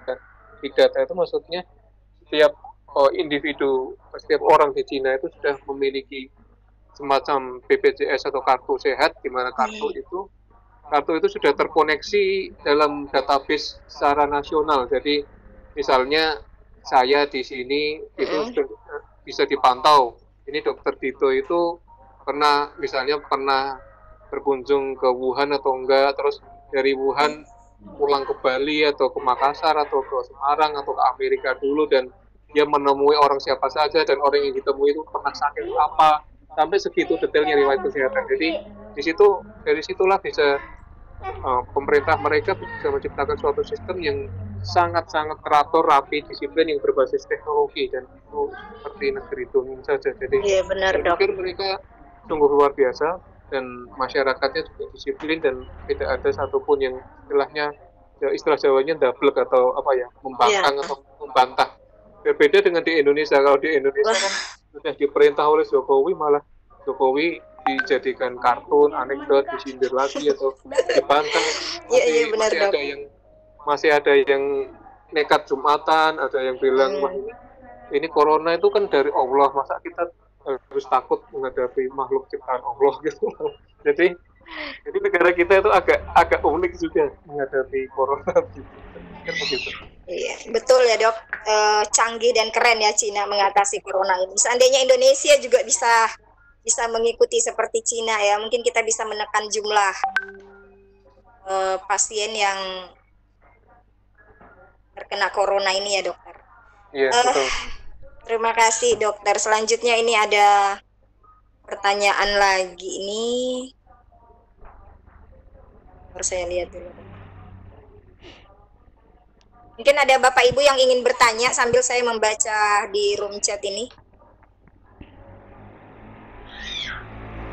Ada Bapak Ibu yang ingin bertanya langsung kepada dokter, saya persilahkan untuk raise hand ya. Ini udah ada tapi kayaknya nggak aktif ini dari tadi. Ada Fardila ya, Farid. Halo, assalamualaikum Ibu Farida. Halo. Ibu Farida ingin bertanya langsung nih sama dokter. Ya, silakan. Ibu Farida. Silakan. Atau Ibu Ina Pratama ya. Bu Ina lagi ngurus anak kali, udah mau bertanya tapi masih ngurus anak dok. Oh ya.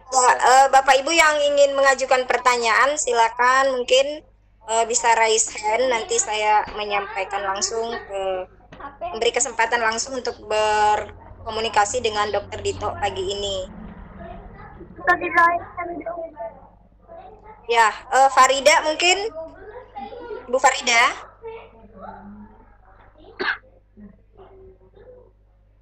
Bapak Ibu masih ada yang ingin mengajukan pertanyaannya?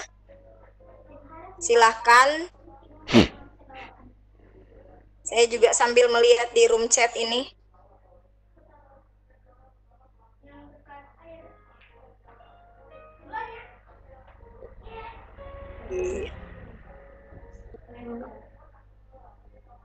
Masih ada. Kayaknya tadi saya lewatkan.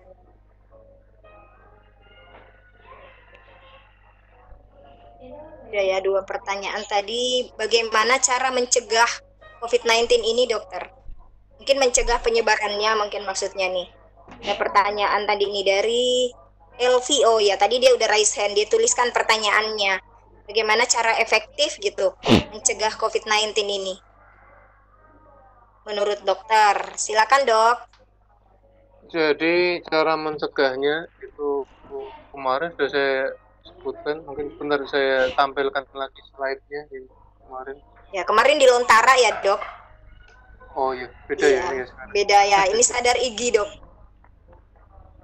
Bentar saya tampilkan satu slide-nya itu jadi lebih komprehensif. Ya. Silahkan, Dok. Bapak Ibu yang lain mungkin adik-adik yang mungkin udah raise hand kemudian sudah menuliskan pertanyaannya mungkin bisa mengklik kembali gambar raise hand-nya. Kalau boleh tahu ini jumlah pesertanya berapa ya Bu?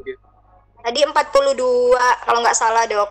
42 ya, oke. Ya, mungkin banyak yang terpental keluar dok, karena kan jaringan di tiap daerah nggak sama gitu kekuatan sinyalnya. Biasa udah ada di room, tiba-tiba keluar lagi dari room. Ini saya izin share satu slide ini. Ya, silahkan dok. Ya, ini prinsip pencegahannya. Jadi prinsip pencegahan dari COVID-19 itu secara umum ada 5. Yang cara pertama pencegahan yang efektif adalah cuci tangan ya, sudah sering disosialisasikan. Jadi cuci tangan Anda dengan sabun dan air sedikitnya selama 20 detik. Kemudian gunakan hand sanitizer berbahan alkohol yang setidaknya mengandung alkohol 60%. Jika air dan sabun tidak tersedia, maksudnya air mengalir. Jadi sebenarnya kalau sekarang banyak orang yang membeli hand sanitizer kemudian di toko-toko itu sampai diborong habis, itu saya pikir aneh, karena ini sebenarnya direkomendasikan oleh WHO itu bila tidak ada sabun dan tidak ada air mengalir itu baru bisa memakai hand sanitizer minimal mengandung alkohol 60% gitu. Jadi hand sanitizer itu bukan satu-satunya cara yang efektif, tapi yang lebih efektif adalah mencuci tangan dengan air mengalir dan sabun. Dan cara kedua, hindari dan jangan sentuh. Maksudnya apa? Maksudnya hindari menyentuh mata, hidung, dan mulut dengan tangan yang belum dicuci, dan hindari kontak langsung dengan orang yang sedang sakit. Dan cara yang ketiga, pakai masker bila sakit ya. Jadi ini rekomendasi WHO bahwasanya saat Anda sakit baru gunakan masker medis atau masker N95, itu yang lebih efektif, jadi surgical masker ya. Tetap tinggal di rumah saat Anda sakit atau segera ke fasilitas kesehatan yang sesuai. Jangan banyak beraktivitas di luar. Dan cara keempat sebagai prinsip pencegahan COVID-19 yaitu etika batuk dan bersin. Maksudnya tutupi mulut dan hidung Anda saat batuk atau bersin dengan tisu. Lalu buanglah tisu itu di tempat yang telah ditentukan, di tempat sampah langsung. Dan cara yang kelima adalah lakukan disinfeksi. Maksudnya disinfeksi secara rutin. Misalnya ada gagang pintu atau pegangan pintu di tempat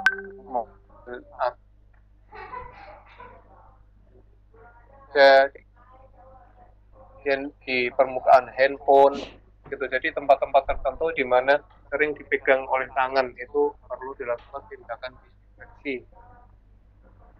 Kelima, ya tentunya juga disertai dengan PHBS ya, pola hidup bersih dan sehat. Jadi makan secara teratur, kemudian beristirahat teratur, kemudian sebelum begadang, kemudian perbanyak makan sayur dan buah-buahan, kemudian berjemur di sinar matahari, terutama pagi hari jam 10 hingga jam 11.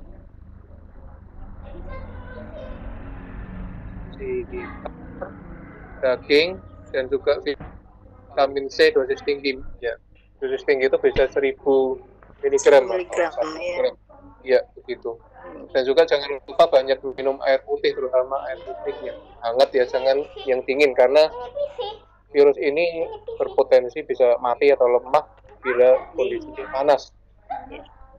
Begitu yang bisa saya sampaikan. Semoga bermanfaat. Iya, sangat bermanfaat dok. Jadi dijelaskan sama dokter ada 5 caranya selain yang disebutkan tadi ya. Vitamin, jangan bergadang gitu ya, jangan begadang. Jadi diingatkan buat Teh Umi, Bapak Koordinator Sadar IGI yang katanya suka begadang. Tuh, diingatkan sama dokter jangan begadang lagi. Selanjutnya dokter, ini masih ada pertanyaan di room chat. Apakah ini dari Bapak Nurholis ya? Bapak Nurholis kalau tidak salah dari Sulawesi Selatan ini. Apakah benar dok jenis jahe-jahean itu bisa menangkal corona? Kalau dia bisa menangkal, mekanismenya seperti apa ya dokter? Ya, silahkan dok dijawab dulu. Jadi jahe-jahean ini merupakan salah satu tumbuhan tradisional atau herbal yang mengandung banyak antioksidan, salah satunya namanya flavonoid ya. Jadi flavonoid ini berfungsi bisa untuk menangkal virus juga, jadi bisa berpotensi. Memang belum terbukti secara ilmiah karena memang belum ada penelitiannya. Tapi juga tidak menutup kemungkinan kalau Bapak Ibu mengonsumsi wedang jahe atau minuman misalnya susu jahe itu juga nggak masalah karena kan bisa meningkatkan imunitas atau daya tahan atau sistem kekebalan tubuh. Jadi kesimpulannya adalah bahwa jahe bisa berpotensi mencegah virus corona. Namun ada catatannya adalah bahwa hal itu belum ada riset secara medis tentang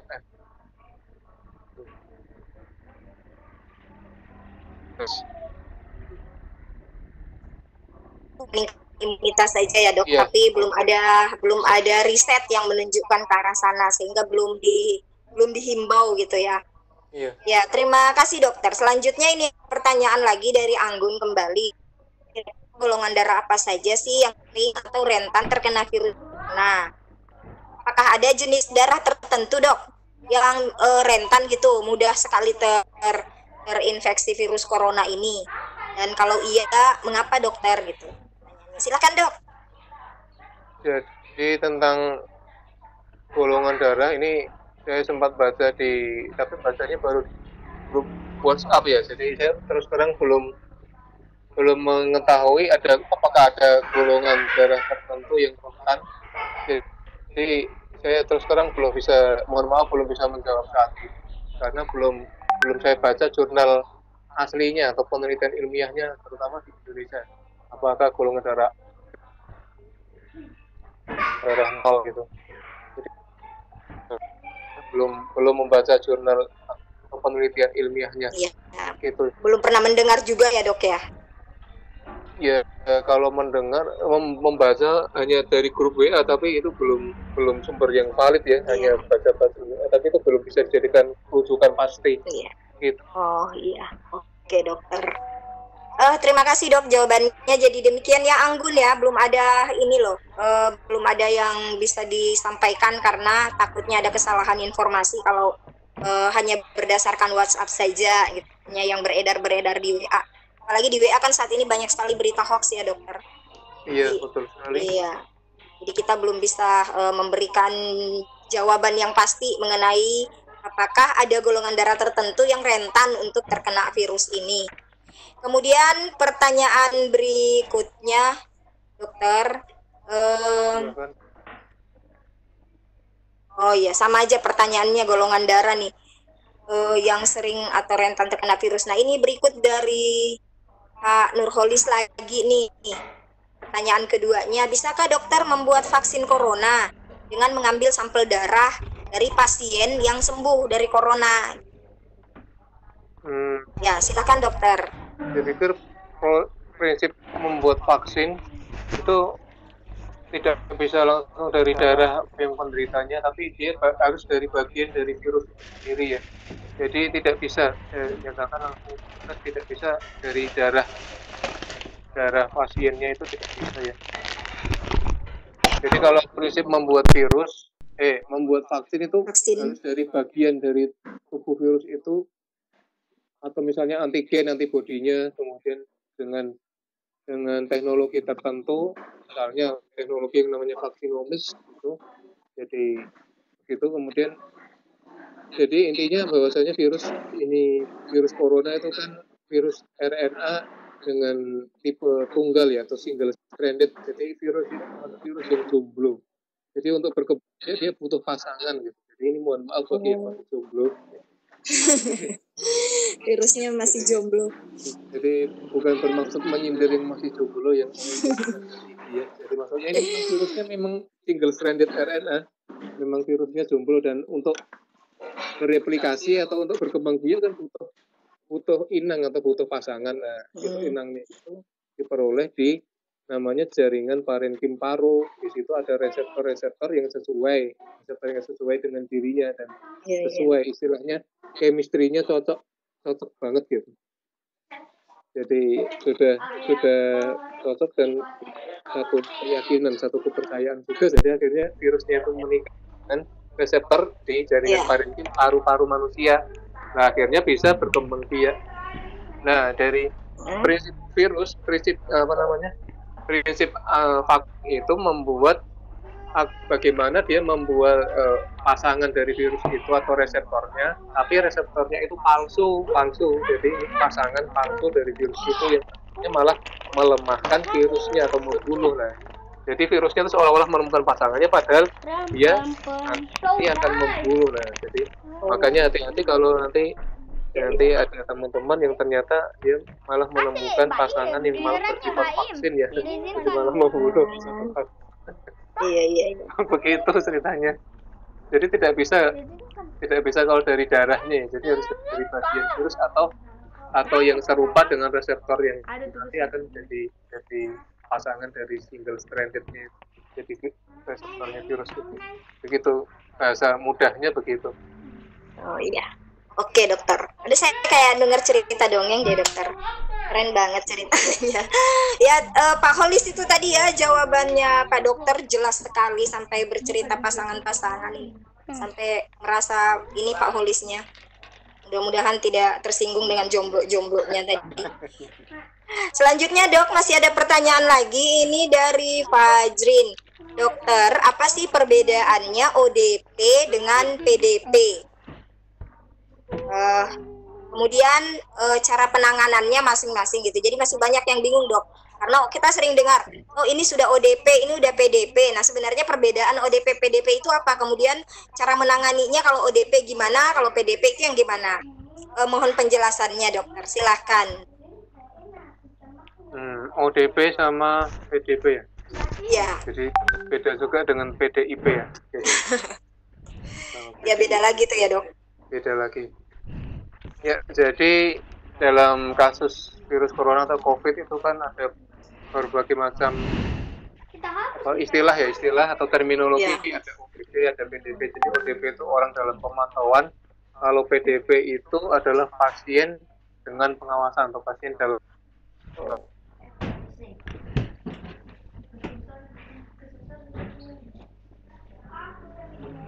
Halo, suara dokter hilang ini. Pengawasan. Jadi teman itu hanya tuh mereka itu PDP. Nah, kenapa saya hilang? Halo, saya hilang? Ya udah bagus lagi dok. Halo. Ya udah bagus dokter, silakan dilanjutkan. Suara saya bisa terdengar kan? Ya udah dokter. Itu merupakan pasien dalam pengawasannya. Iya. Jadi PDP adalah pasien dalam pengawasan. Penjelasannya, jadi PDP itu mereka ini bisa memiliki gejala misalnya panas badan atau suhu tubuhnya lebih dari 38 derajat Celcius, bisa memiliki gangguan saluran pernafasan, misalnya tenggorokannya sakit atau mungkin nafas. Gangguan saluran pernafasannya ini bisa ringan, bisa sedang, bisa berat. Dan PDP atau pasien dalam pengawasan ini bisa jadi pernah berkunjung atau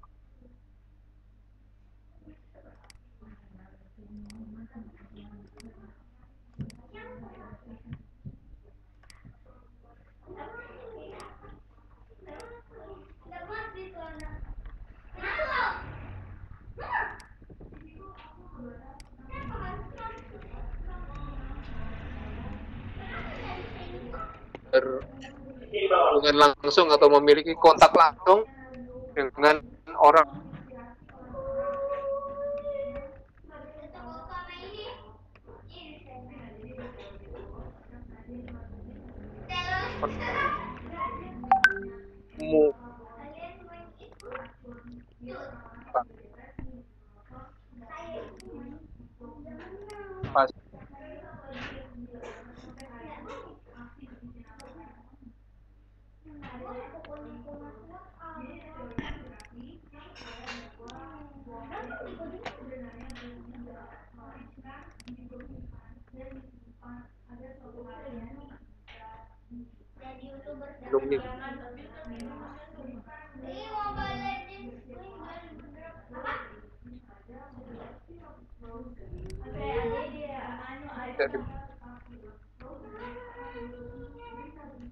satu, jadi satu orang satu sendok miring dan juga handuk, sabun, sikat gigi atau odol begitu, jadi Itu yang termasuk sabun.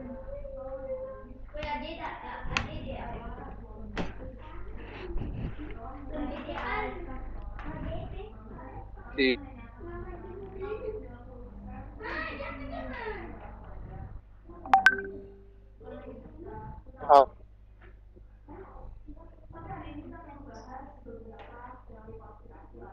cara mandiri aja.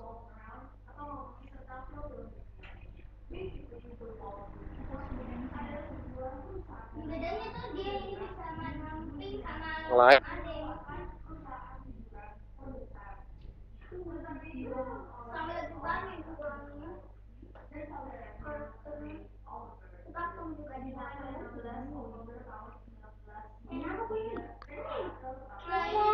Yang namanya saja dalam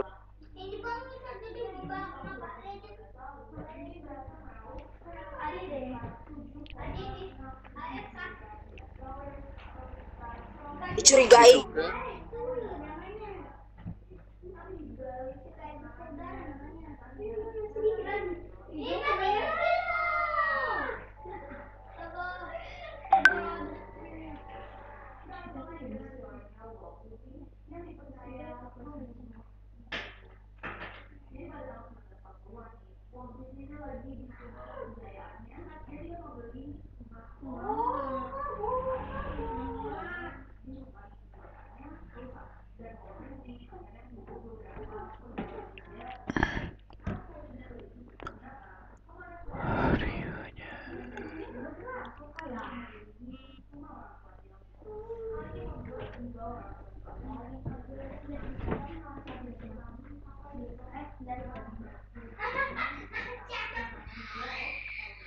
kalau ada orang yang pernah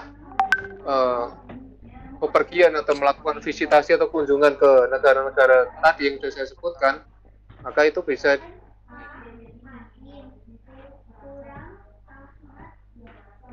ODP itu tidak sakit dan belum tentu atau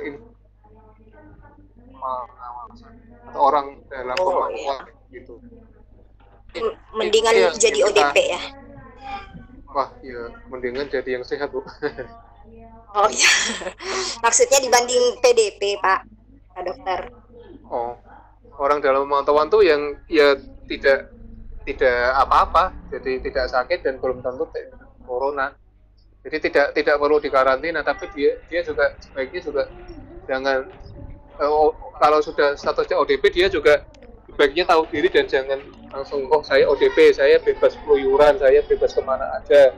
Itu yang ODP nanti bisa jadi PDP juga kan, kalau dia tidak waspada, kalau daya tahan tubuhnya atau imunitasnya sedang menurun atau dia tiba-tiba kontak langsung dengan penderita COVID-19 yang positif, ya dia bisa berubah status. Jadi intinya ODP bisa berubah jadi PDP, PDP bisa jadi ODP atau sebaliknya. Jadi yang positif bisa negatif, yang negatif bisa positif. Jadi waspadalah, jadi jangan merasa sombong atau merasa hebat kalau masih negatif, tapi juga jangan pesimis, wah saya sudah negatif, wah saya berarti mati. Oh enggak juga, belum tentu. Begitu jadi cara sederhananya. Intinya selalu berpikiran positif aja ya, Dokter. Iya, betul. Harus Ya, ada produktif tadi. Iya, betul, Dok.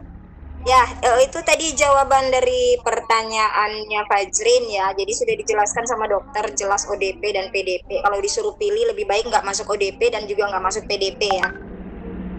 Dan cara penanganannya pun udah dijelaskan oleh dokter tadi. Selanjutnya, Dok, kita ke pertanyaan berikutnya. Nah, melihat ini kan semakin hari ini kasus pandemi COVID-19 ini bukannya berkurang ya, di Indonesia malah bertambah. Di Jakarta khususnya ya, Dok, tambah banyak tuh yang dilaporkan itu, yang saya dengar kemarin itu udah ada 700-an lebih ya, masuk angka 1000 kalau nggak salah. Nah, ini pertanyaan dari Mario. Kok dalam kondisi seperti demikian itu, Dok, kenapa pemerintah Indonesia itu belum melakukan tindakan lockdown gitu seperti negara-negara tetangga seperti Malaysia atau Singapura gitu. Menurut dokter gimana itu, Dok? Kalau dalam opini saya itu memang Presiden Jokowi kan sudah menyatakan di dalam situs resminya di Instagram bahwa Indonesia kan memiliki kebudayaan sendiri, memiliki banyak juga keberaneka-ragaman, adat istiadat, kedisiplinan sendiri, sehingga akhirnya pemerintah tidak memilih lockdown sebagai kebijaksanaan atau kebijakannya. Yang dipilih saat ini adalah social distancing ya. Iya. Begitu. Jadi saya jawab juga seperti jawaban Jokowi di Instagram itu. Ya, kalau menurut dokter sendiri, apakah kebijakan yang diambil untuk tidak melockdown itu tidak menyebabkan akan semakin banyaknya nanti pasien yang terpapar corona ini, Dok? Kalau saya pribadi ya saya setuju yang dilakukan Jokowi, karena kalau lockdown total itu buktinya di India itu sudah chaos ya. Chaos itu maksudnya hari kedua saja sudah kacau begitu. Gitu. Jadi memang lockdown itu kebijakannya itu harus ditunjang atau didukung oleh perekonomian yang kuat. Misalnya Cina ya, Cina kan memang tadi saya katakan dia negara komunis, sehingga dia bisa pemerintahnya otoriter dan berhak memaksa warga negaranya untuk patuh atau mutlak gitu. Tapi berbeda dengan Indonesia yang sangat demokratis dan di sini fleksibel sekali gitu. Jadi saya pikir kalau untuk lockdown memang itu, kalau saya pribadi ya itu yang sudah dirumuskan pemerintah ya itu sudah tepat, karena suasana keberagamannya, kemudian kebiasaan masyarakat Indonesia, pola disiplinnya itu Indonesia kan berbeda dengan negara-negara lainnya. Jadi tidak bisa disamakan Indonesia dengan Cina, Indonesia dengan Jepang, apalagi Indonesia dengan Singapura atau India atau Italia begitu. Saya pikir langkah yang dilakukan oleh pemerintah itu sudah tepat dan sudah berdasarkan pertimbangan yang matang begitu. Oke, dokter. Ya mungkin melihatnya dari sisi yang berbeda ya, Dok. Mungkin pemerintah melihatnya begitu luas dampaknya kalau lockdown ya. Iya betul. Kalau lockdown itu nanti kasihan juga yang pedagang ekonomi lemah, UKM. Iya betul. UMKM juga. Betul. Melihat kondisi perekonomian Indonesia kalau di lockdown itu sangat beresiko sekali, terutama buat masyarakat. Dibanding mungkin efeknya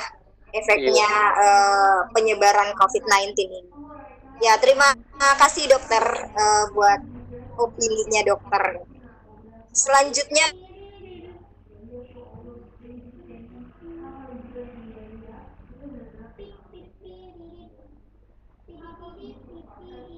topik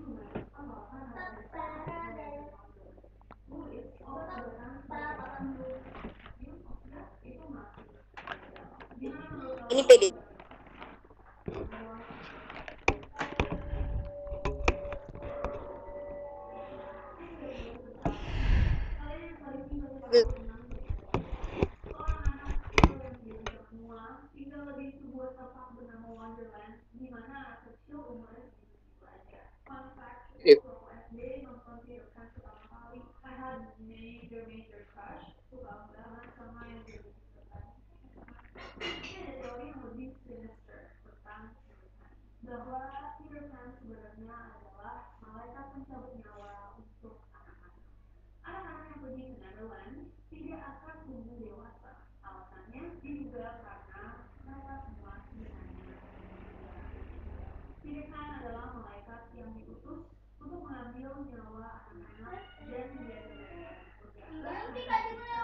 Status ODP atau otomatis kan dia memiliki dampak psikologis, bisa tertekan, bisa jadi dia mendapat stigma yang negatif dan malah bisa jadi dia sakit itu bukan karena coronanya tapi karena stigma.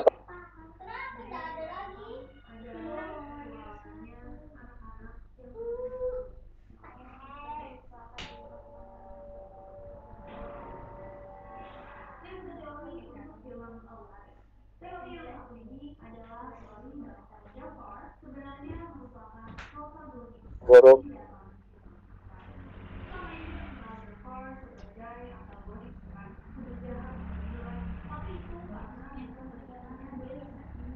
kurang sih.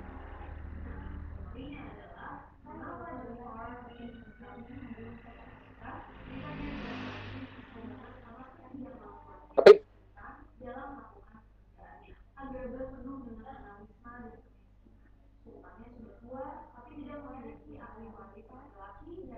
sudah meninggal.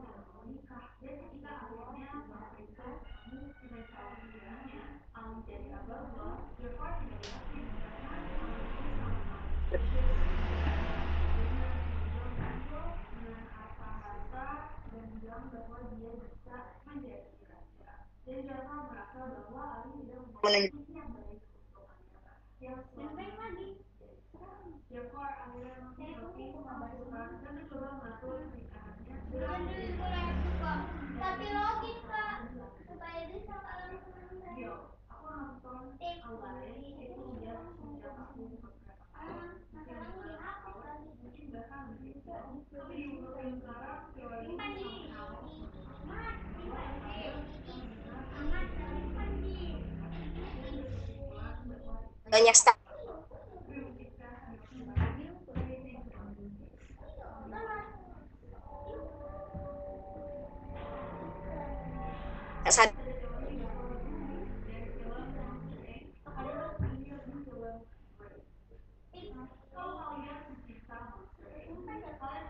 Tanya ini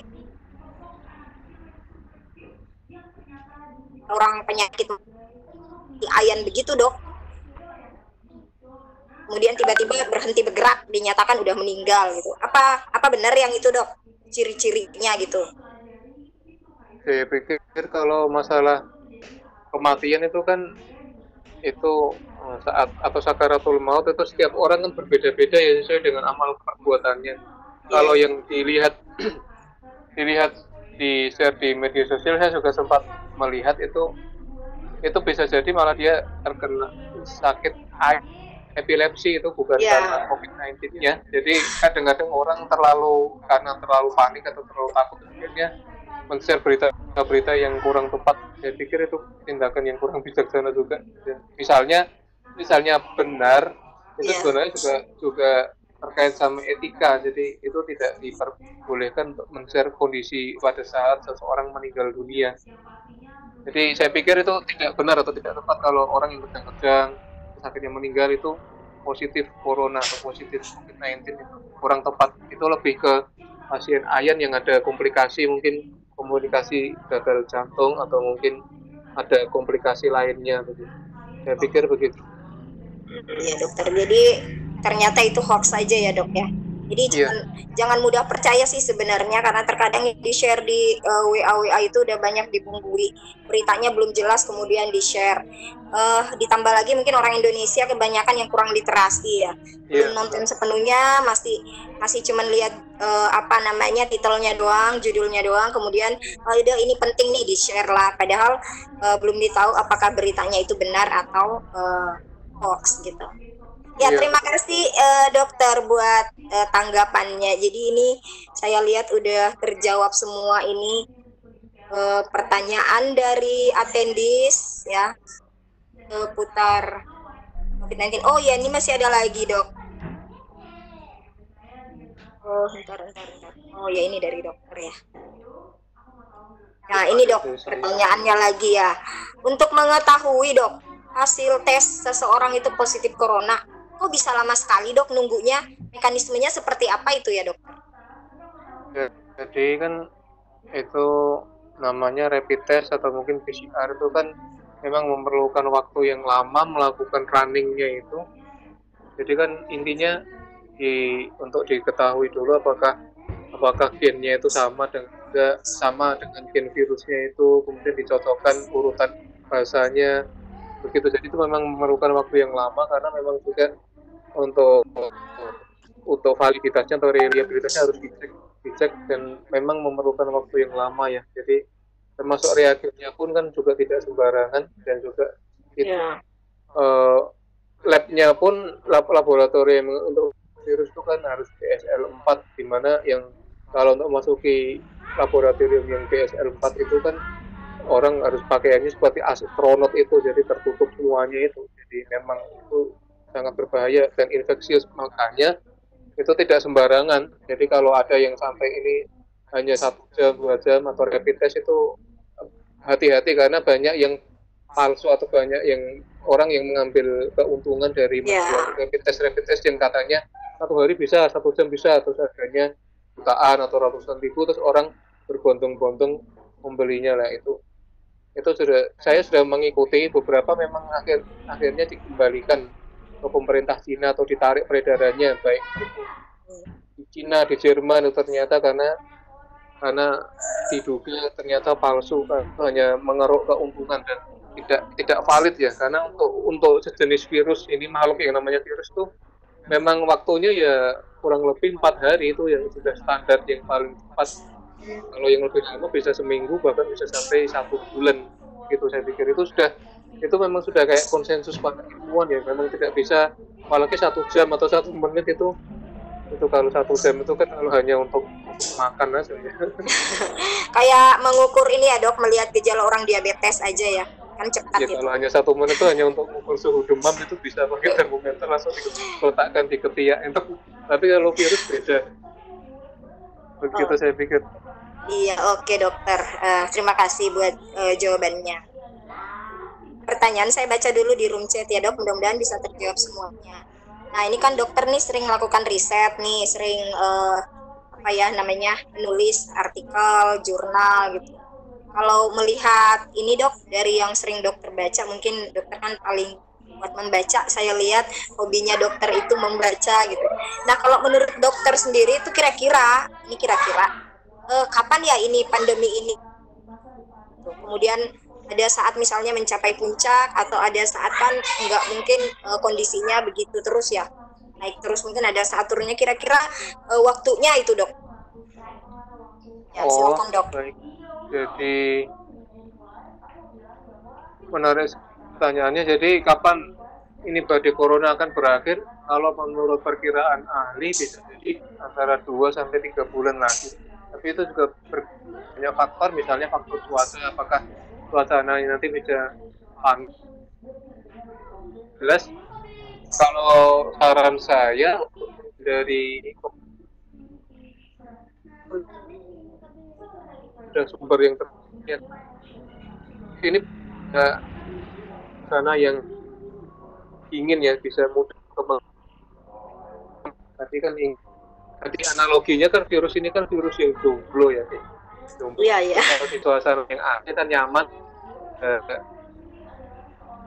virus juga seperti itu, rasanya sumuk, gerah, mati akhirnya. Ya, itu. Bagus banget ya dok, gitu. Analoginya bagus banget dok.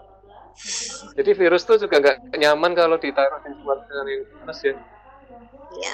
Ceritanya jadi ya begitu. Mungkin sampai 3 bulan, tapi dengan catatan suasananya sudah benar-benar terkendali. Tapi itu bisa juga bisa lebih panjang yang diperkirakan, atau bahkan bisa lebih pendek dari yang diperkirakan oleh para ahli, 2-3 bulan itu.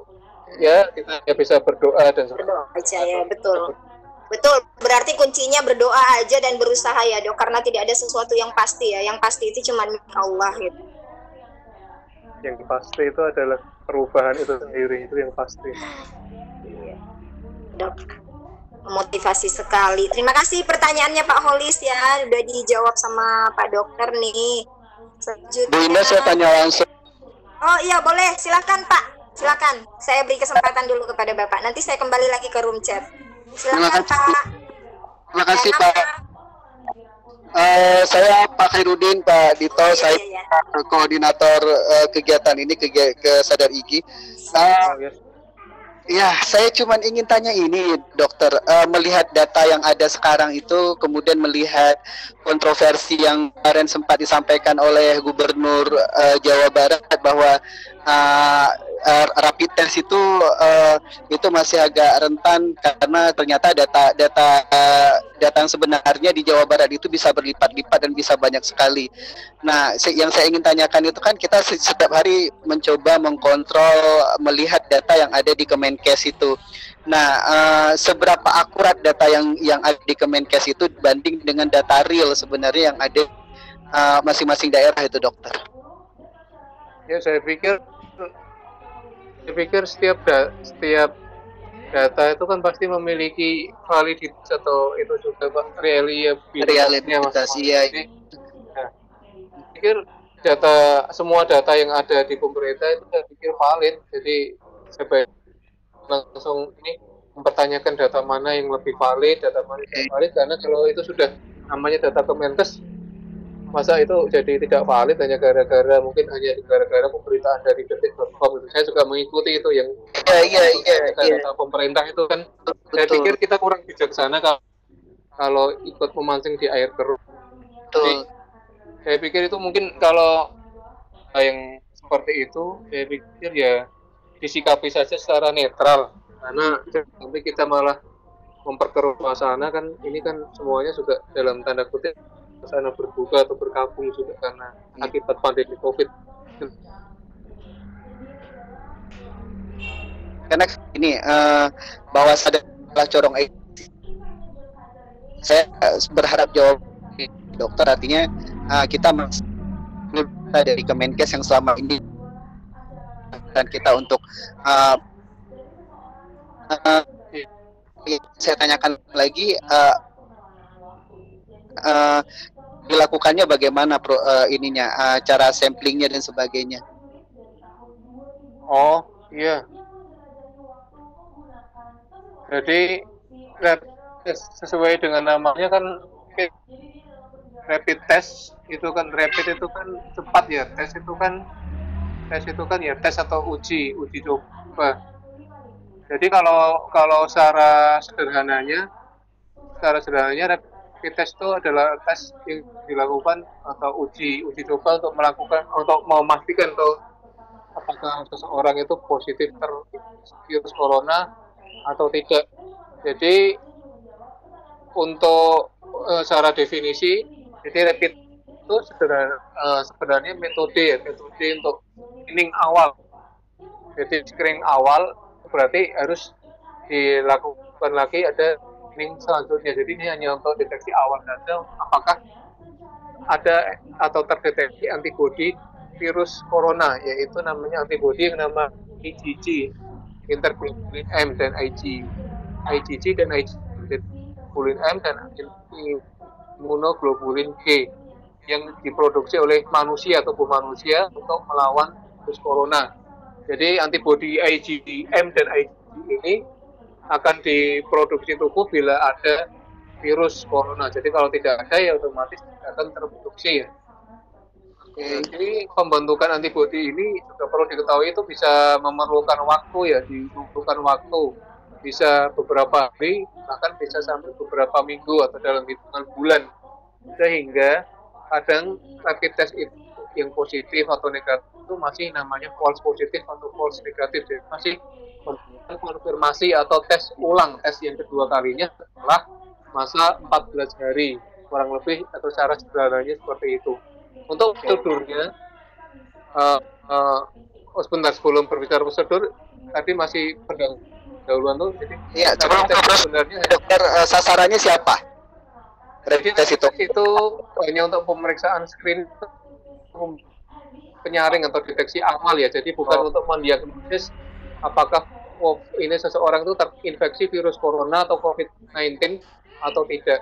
Kemudian untuk prosedur dan interpretasinya, prosedurnya ini sangat sederhana sebenarnya. Jadi rapid test itu hanya mengambil ujung jari ya. Jadi ujung jari, terutama jari tengah yang tangan kanan, itu yang paling ideal ya.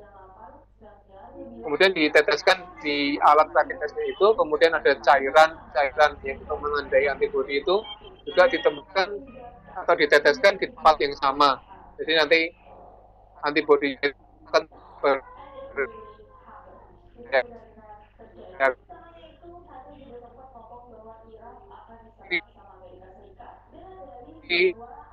darah dari ujung jari tadi, garis putih muncul yang relatif singkat antara 10 sampai 15 menit.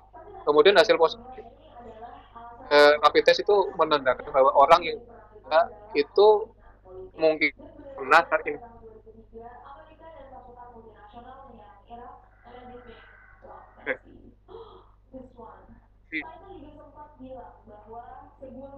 virus corona. corona dan juga memilih dalam tubuhnya, bisa saja rapid testnya itu body terhadap virus corona ya, karena body memerlukan waktu dari beberapa hari hingga minggu atau kan karena akan membentuk benteng atau membentuk prajurit, ibaratnya begitu, prajurit untuk membunuh penjahatnya itu katakanlah virusnya itulah. Untuk menyiapkan prajurit itu kan membutuhkan waktu ya, ibaratnya kalau misalnya ada seorang jenderal memerintahkan para prajuritnya menangkap penjahat, itu kan butuh waktu, persiapan dana termasuk konsumsi, belum lagi peralatan, sarana, prasarana, nah, strateginya. Nah, begitu juga tubuh manusia. Jadi tubuh manusia itu untuk mempersiapkan antibodi terhadap virus corona itu memerlukan waktu sampai paling lama beberapa minggu. Jadi kalau hasilnya tadi negatif dengan rapid test, pemeriksaan rapid test itu perlu diulang. Diulangnya kapan? Diulangnya ya bisa sampai 7 sampai 10 hari kemudian atau 7 sampai 14 hari sesudahnya. Jadi perlu dilakukan rapid test ulang. Tapi kalau rapid test Anda misalnya dinyatakan positif, jangan panik dulu. Bisa jadi antibodi yang terdeteksi pada rapid test itu bisa jadi itu merupakan antibodi terhadap virus lain atau coronavirus jenis lainnya. Jadi coronavirus itu kan jenisnya macam-macam ya, salah satunya baru COVID-19. Jadi itu juga kalau rapid test positif juga jangan panik atau jangan sedih dulu, atau apalagi sampai bunuh diri ya, jangan sampai. Oleh karena itulah orang yang rapid testnya positif itu perlu dilakukan pemeriksaan lanjutan yang namanya PCR atau polymerase chain reaction. Jadi PCR ini bisa mendeteksi secara langsung apakah ada virus corona atau enggak, kemudian bisa memastikan apakah seseorang itu positif terhadap atau positif terinfeksi virus corona atau COVID-19 atau tidak. Nah, kalau sudah dengan PCR positif, nah itu seseorang sudah pasti dinyatakan atau didiagnosis menderita COVID-19 lah, baru dia dilakukan namanya isolasi mandiri di rumah. Jadi meskipun mereka tampak sehat atau tidak ada gejala, jadi tes yang sudah benar-benar valid itu namanya tes PCR ya, PCR tadi polymerase chain reaction ya, bukan rapid test itu. Kenapa tidak langsung PCR, dokter? Kenapa harus dilakukan rapid test dulu baru kemudian PCR? Ya kalau rapid testnya negatif kan tidak langsung di PCR, karena PCR itu mahal dan juga dia kan itu tidak sembarangan itu maksudnya tenaga untuk laborannya yang memeriksa PCR itu, menginterpretasi itu juga sangat terbatas yang dimiliki oleh Indonesia atau laboratorium. Dan tidak semua laboratorium juga memiliki PCR ini, di samping tadi kendala reagennya, waktunya yang agak lama, dan juga biaya atau dananya itu mahal ya, antara bisa mencapai 500.000 hingga 1 juta itu per satu tesnya, dan waktunya agak relatif lama. Lamanya itu antara 4 hari sampai seminggu, bahkan bisa kalau ideal bisa 1 bulan. Dokter, apakah ketika terkonfirmasi oleh PCR bahwa seseorang itu positif, berarti dia akan menjadi PDP? Ya otomatis kalau namanya pasien dengan itu ya dalam pengawasan tadi PDP tadi ya otomatis dia otomatis dia sudah terkonfirmasi dengan PCR bahwa dia positif. Iya, terkonfirmasi ya otomatis ya. Jadi kan ini ada kategori-kategori ya. Jadi ada namanya kategori A, itu masyarakat yang risiko tertular paling tinggi. Contohnya ODP tadi, orang dalam pemantauan, atau PDP pasien dalam pengawasan beserta keluarganya, tetangga dan kerabatnya, dan juga petugas atau tim medis di rumah sakit yang menangani kasus COVID-19 itu namanya kategori A. Ini risiko tertularnya paling tinggi. Kemudian ada yang namanya kategori B. Kategori B itu masyarakat biasanya yang bekerja atau mungkin dia ada di sekitar puskesmas, klinik-klinik kesehatan, serta masyarakat yang profesi interaksi sosialnya itu tinggi. Misalnya saja dia pejabat publik, mungkin gubernur, bupati, wali kota, mungkin kepala desa atau kepala camat, atau mungkin dia pejabat di kepolisian, di ABRI, di TNI, atau dia ulama, atau dia dosen atau dia mungkin rektor atau petugas bandara atau mungkin pedagang pasar yang melayani banyak pembeli atau konsumen, itu kategori B. Jadi kategori B ini risiko tertularnya itu sedang. Kemudian kategori C itu risiko tertularnya paling rendah.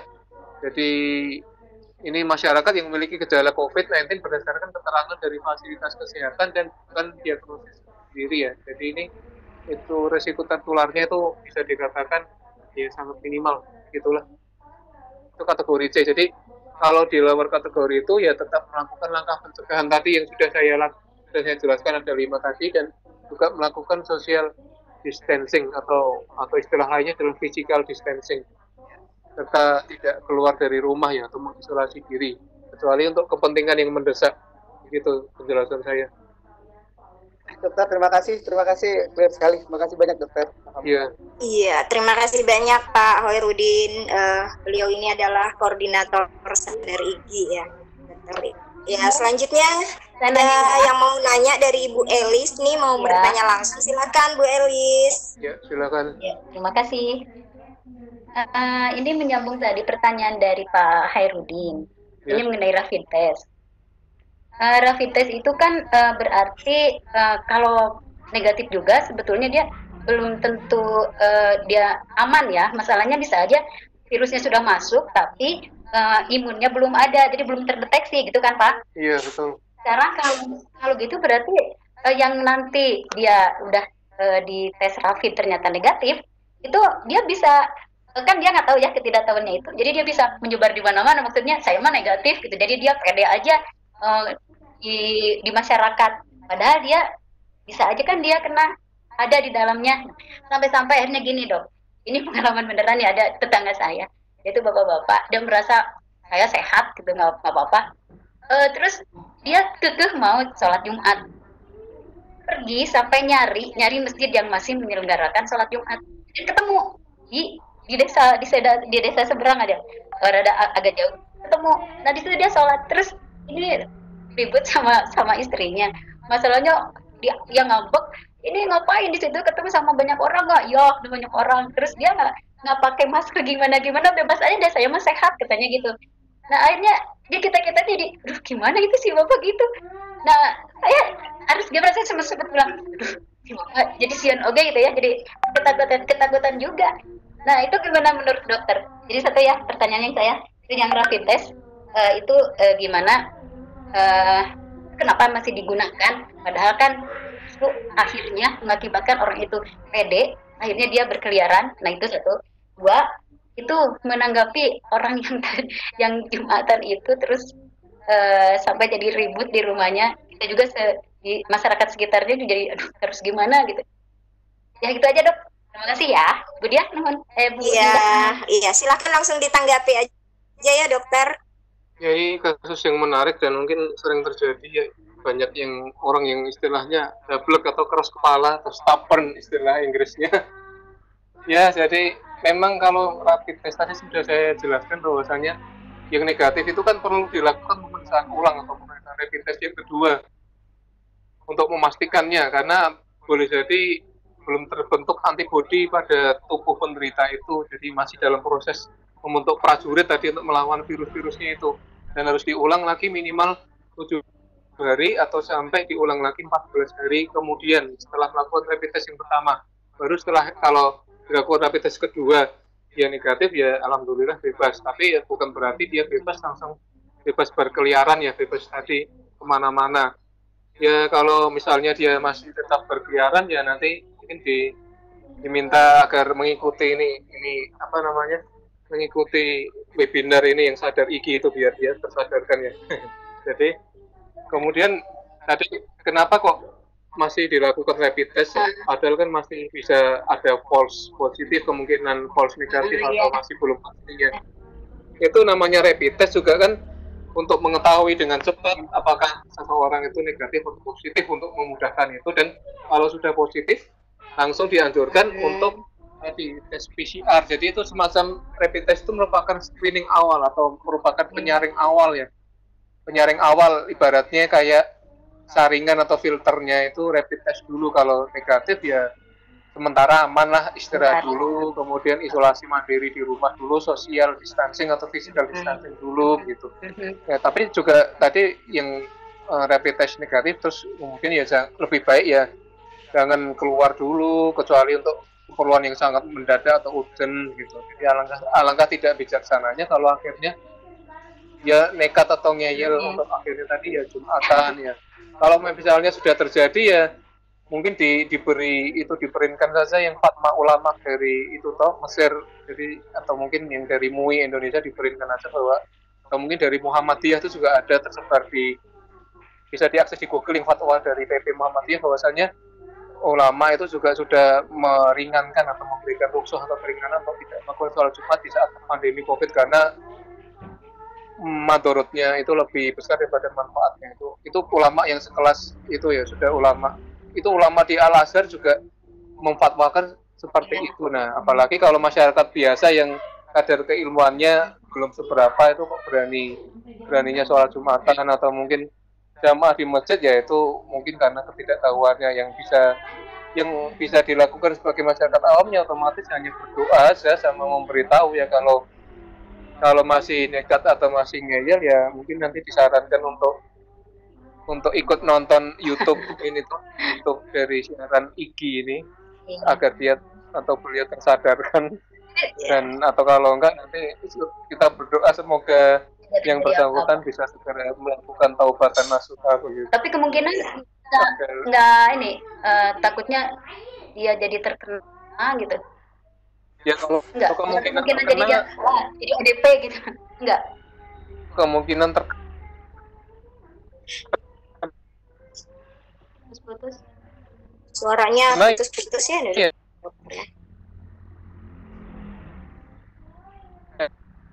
Putus ya.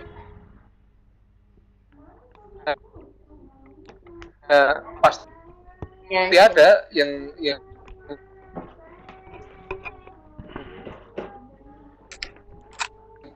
negatif itu bisa positif dan yang positif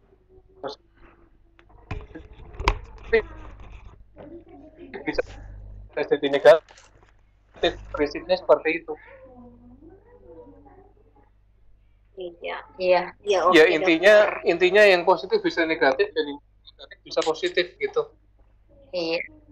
Apakah suara saya bisa didengar kan? Iya, tadi sempat putus ya, dok, tapi udah. Di sini sudah masih waktu. Ya udah bagus dokter. Udah tertangkap lagi. Iya. Makasih ya dok ya. Iya, oke. Terima kasih dokter ya. Kita udah menghabiskan 2 jam lebih ini berdiskusi dengan dokter. 2 jam 30 menit ini nanti. Mungkin sudah tidak ada lagi. Oh masih ada ini ya dok, dijawab singkat aja biar partisipannya puas, ini pertanyaannya dijawab. Pertama, kemungkinan penyebaran virus lewat uang itu bagaimana? Kemudian pertanyaan kedua, di daerah kami itu ada dilakukan penyemprotan disinfektan. Seberapa efektifnya penyemprotan itu? Kemudian berapa kali itu durasinya, waktunya, apakah 1 hari itu berapa kali atau seminggu gitu dokter? Ya, disilakan dok, dijawab singkat aja. Kalau kemungkinan menular melalui uang tuh, itu saya belum membaca referensinya ya, boleh jadi ya, bisa jadi tidak. Jadi, tapi alangkah lebih bagusnya kalau sudah memegang uang ya, tadi cuci tangan dengan air mengalir dan dengan sabun, itu yang langkah paling aman. Kemudian untuk disinfektan ya saya pikir ya dilakukan jangan terlalu sering juga, karena itu nanti bisa berpotensi membunuh bakteri-bakteri yang sehat atau bakteri yang baik di dalam kita. Gitu mungkin ya cukup sehari sekali saja, dan jangan lama-lama, mungkin kurang dari 3 menit. Iya, oke dokter. Terima kasih dok, jawabannya singkat. Mungkin sampai di sini ya kita diskusinya. Waktu juga sudah di Indonesia Tengah ini udah waktu zuhur. Mungkin sebelum ditutup dokter bisa ngasih closing statement sedikit. Silakan dokter. Ya, jadi closing statement dari saya singkat saja. Di dalam situasi pandemi COVID-19 ini ada banyak sekali berita-berita yang buruk, berita baik tentang COVID-19 yang tidak mudah menaruh, dan kita memiliki filter buat hanya sederhana, yaitu kita hanya mengikuti dari situs-situs percaya, dari situs dinas kesehatan atau situs pemerintah, situs dari gitu, atau mungkin dari berita yang sudah diakui oleh PWBI, Persatuan Wartawan Indonesia misalnya, satunya dari antaranews.com. Dan yang hal berikutnya adalah bahwa kita bersama-sama akan keliling yang menerangi kita semua. Statement saya. Iya. Semoga Oke. Jadi demikian pemaparan yang benar jelas ya dari Pak Dokter selaku tentang bagaimana kita tetap produktif di saat COVID-19. Semoga dengan mengikuti saran dari Pak Dokter tadi, pandemi yang melanda negara dunia ini khususnya dan kita bisa kembali beraktivitas seperti sedia kala.